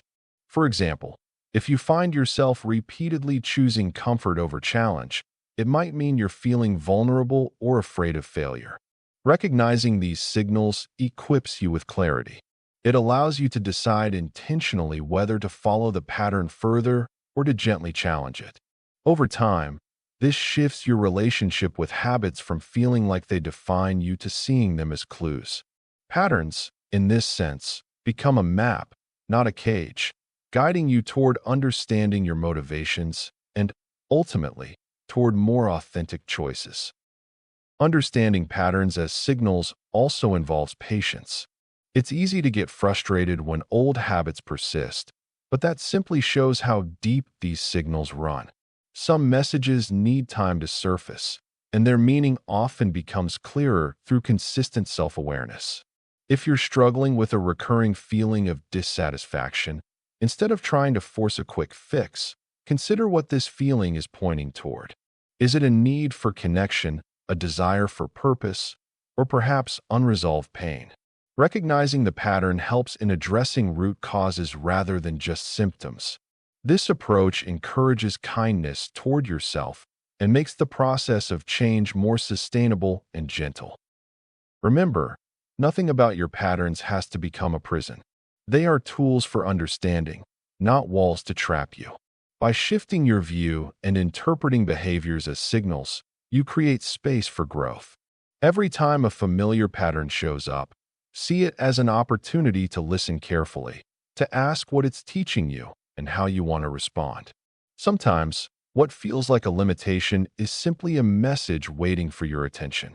The more you practice seeing patterns as signals, the more you empower yourself to make conscious choices and move forward with awareness and kindness. If you want to start noticing signals more clearly, try journaling about your recurring behaviors or feelings each day. Ask yourself what these patterns might be trying to tell you. Over time, this practice can help you develop a more nuanced understanding of your internal world and pave the way for authentic growth rather than just reactive changes. Remember, habits don't define you. They hint at stories you may want to rewrite. Core truth reaffirmed. Sabotage was about safety, not brokenness. Self-sabotage often feels like a tangled web of choices that leads us away from our goals. Yet, at its core, this behavior isn't about weakness or brokenness. It's about safety. Subconsciously, your mind is trying to protect you from perceived risks, fears, or disappointments. Think of it as your inner guardian, putting up barriers to shield you from what it believes could harm you. When you hesitate to take a leap or find yourself backtracking on a commitment, it's not a sign of failure. Instead, it's a manifestation of a deeper need for safety and familiarity, even if that means staying stuck in a painful but known situation. Consider how often you might pull back when faced with new opportunities. Your brain immediately weighs the potential benefits against the risks. If the risks seem daunting, the urge to self-sabotage kicks in. This can be anything from procrastination, perfectionism, or even avoiding conversations that might lead to regret. Recognizing that your brain is responding this way to protect you can help you become more compassionate towards yourself. No one truly wants to sabotage their happiness. It's simply a misunderstanding of how to keep themselves safe and comfortable. Resistance isn't your enemy. It's a part of you that's trying to communicate something important. It often appears when you are on the brink of change or growth. Instead of seeing resistance as something negative, think of it as your inner GPS giving you crucial feedback. Just as your GPS recalculates when you take a wrong turn, your resistance redirects you towards areas where you need to grow or heal. It's a signpost that can guide you back to your path if you choose to listen. A practical way to begin this journey is by journaling your thoughts and feelings whenever you sense resistance. Write down what comes up for you. This practice can help clarify your emotions and identify patterns that may be driving your self-sabotage. By monitoring these reactions, you can start to replace self-limiting thoughts with constructive ones. Remember, you are not broken. You are learning to navigate a complex landscape of fears, ambitions, and desires. Treat resistance moments as GPS pings. Slow down, listen, adjust, then act. When you hit a moment of resistance, it's tempting to push harder or ignore the signal altogether. But these moments aren't barriers meant to stop you. They're signals, like GPS pings warning you that you might be veering off course or that the route needs rethinking. Instead of rushing through, give yourself permission to pause. When you slow down, that flash of frustration or hesitation becomes an opportunity to understand what's happening beneath the surface. Maybe it's fear, uncertainty, or even a hidden value you haven't acknowledged yet. Recognizing resistance as valuable feedback changes how you respond. It shifts from a battle to a moment of deep listening. Listening to resistance means sitting with it without judgment. You don't have to act immediately or force a breakthrough. Instead, start by asking what this resistance is trying to tell you. Is the goal truly aligned with what you want? Are you overwhelmed by the steps you're trying to take? Sometimes resistance highlights that you need to reassess your priorities or expectations. Other times, it brings up inner doubts or setbacks you haven't faced yet. In any case, acknowledging these moments without guilt or impatience turns resistance into a clear message rather than a frustrating block. After pausing and listening, the next step is adjustment. This doesn't mean giving up or abandoning your plan. It means recalibrating your approach. Think of it like rerouting when you miss a turn. Sometimes a small change in direction makes all the difference. Maybe you need to break down your goal into smaller, more manageable pieces, or shift your mindset from, "I have to get this done perfectly," to, "I'm making progress, even through mistakes." Adjusting might involve changing how you deal with distractions or negativity, or it could mean seeking support or new information. The key is being open to change instead of stubbornly forcing your way ahead. Adjusting your mindset can be the most powerful form of action that follows resistance. If you move forward harshly or with frustration, you risk burnout or reinforcing negative patterns. When you act with clarity and compassion for yourself, your efforts become more sustainable and authentic. Progress then isn't just about pushing harder, it becomes about moving smarter. Authentic growth comes from understanding your needs and limitations, and from being flexible without losing sight of your overall intention. Resistance moments, treated as checkpoints, help you course correct and grow in ways you might not have expected. Imagine you're learning a new skill and suddenly feel stuck. Instead of beating yourself up or quitting, you pause and ask why this feels hard now. Maybe you realize you're rushing past foundational steps or your motivation shifted. With that insight, you adjust your practice routine or remind yourself why you started. This makes your next move more effective because it's informed by listening rather than frustration. Every resistance moment works like this. It points you toward a better path if you're willing to slow down and pay attention before moving again. One useful way to treat resistance like a GPS ping is to develop a simple routine whenever you notice it. First, take a few deep breaths and stop what you're doing just long enough to acknowledge the feeling. Next, identify what thoughts or fears might be causing the hesitation. Then, consider one small adjustment you could try, whether it's shifting your environment, breaking down a task, or changing how you talk to yourself. Finally, take action with this new perspective, even if it's a tiny step. Repeating this cycle helps resistance become a guide rather than an enemy. Before you go, I want to say this clearly. If you made it to the end of this audiobook, it means something important. It means you didn't turn away from yourself.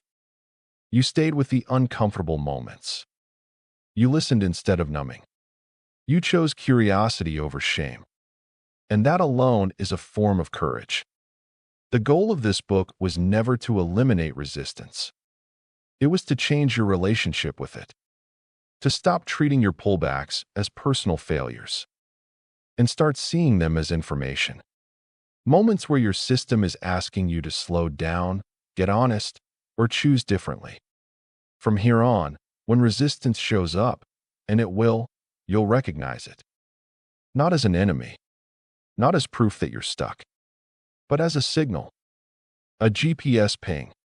inviting you to pause, listen, adjust, and then move forward with clarity instead of force. Thank you for trusting this process. Thank you for listening with an open mind. And most of all, thank you for being willing to see yourself more accurately, not more harshly. Take what serves you, leave what doesn't, and keep going. You're not broken. You've been navigating.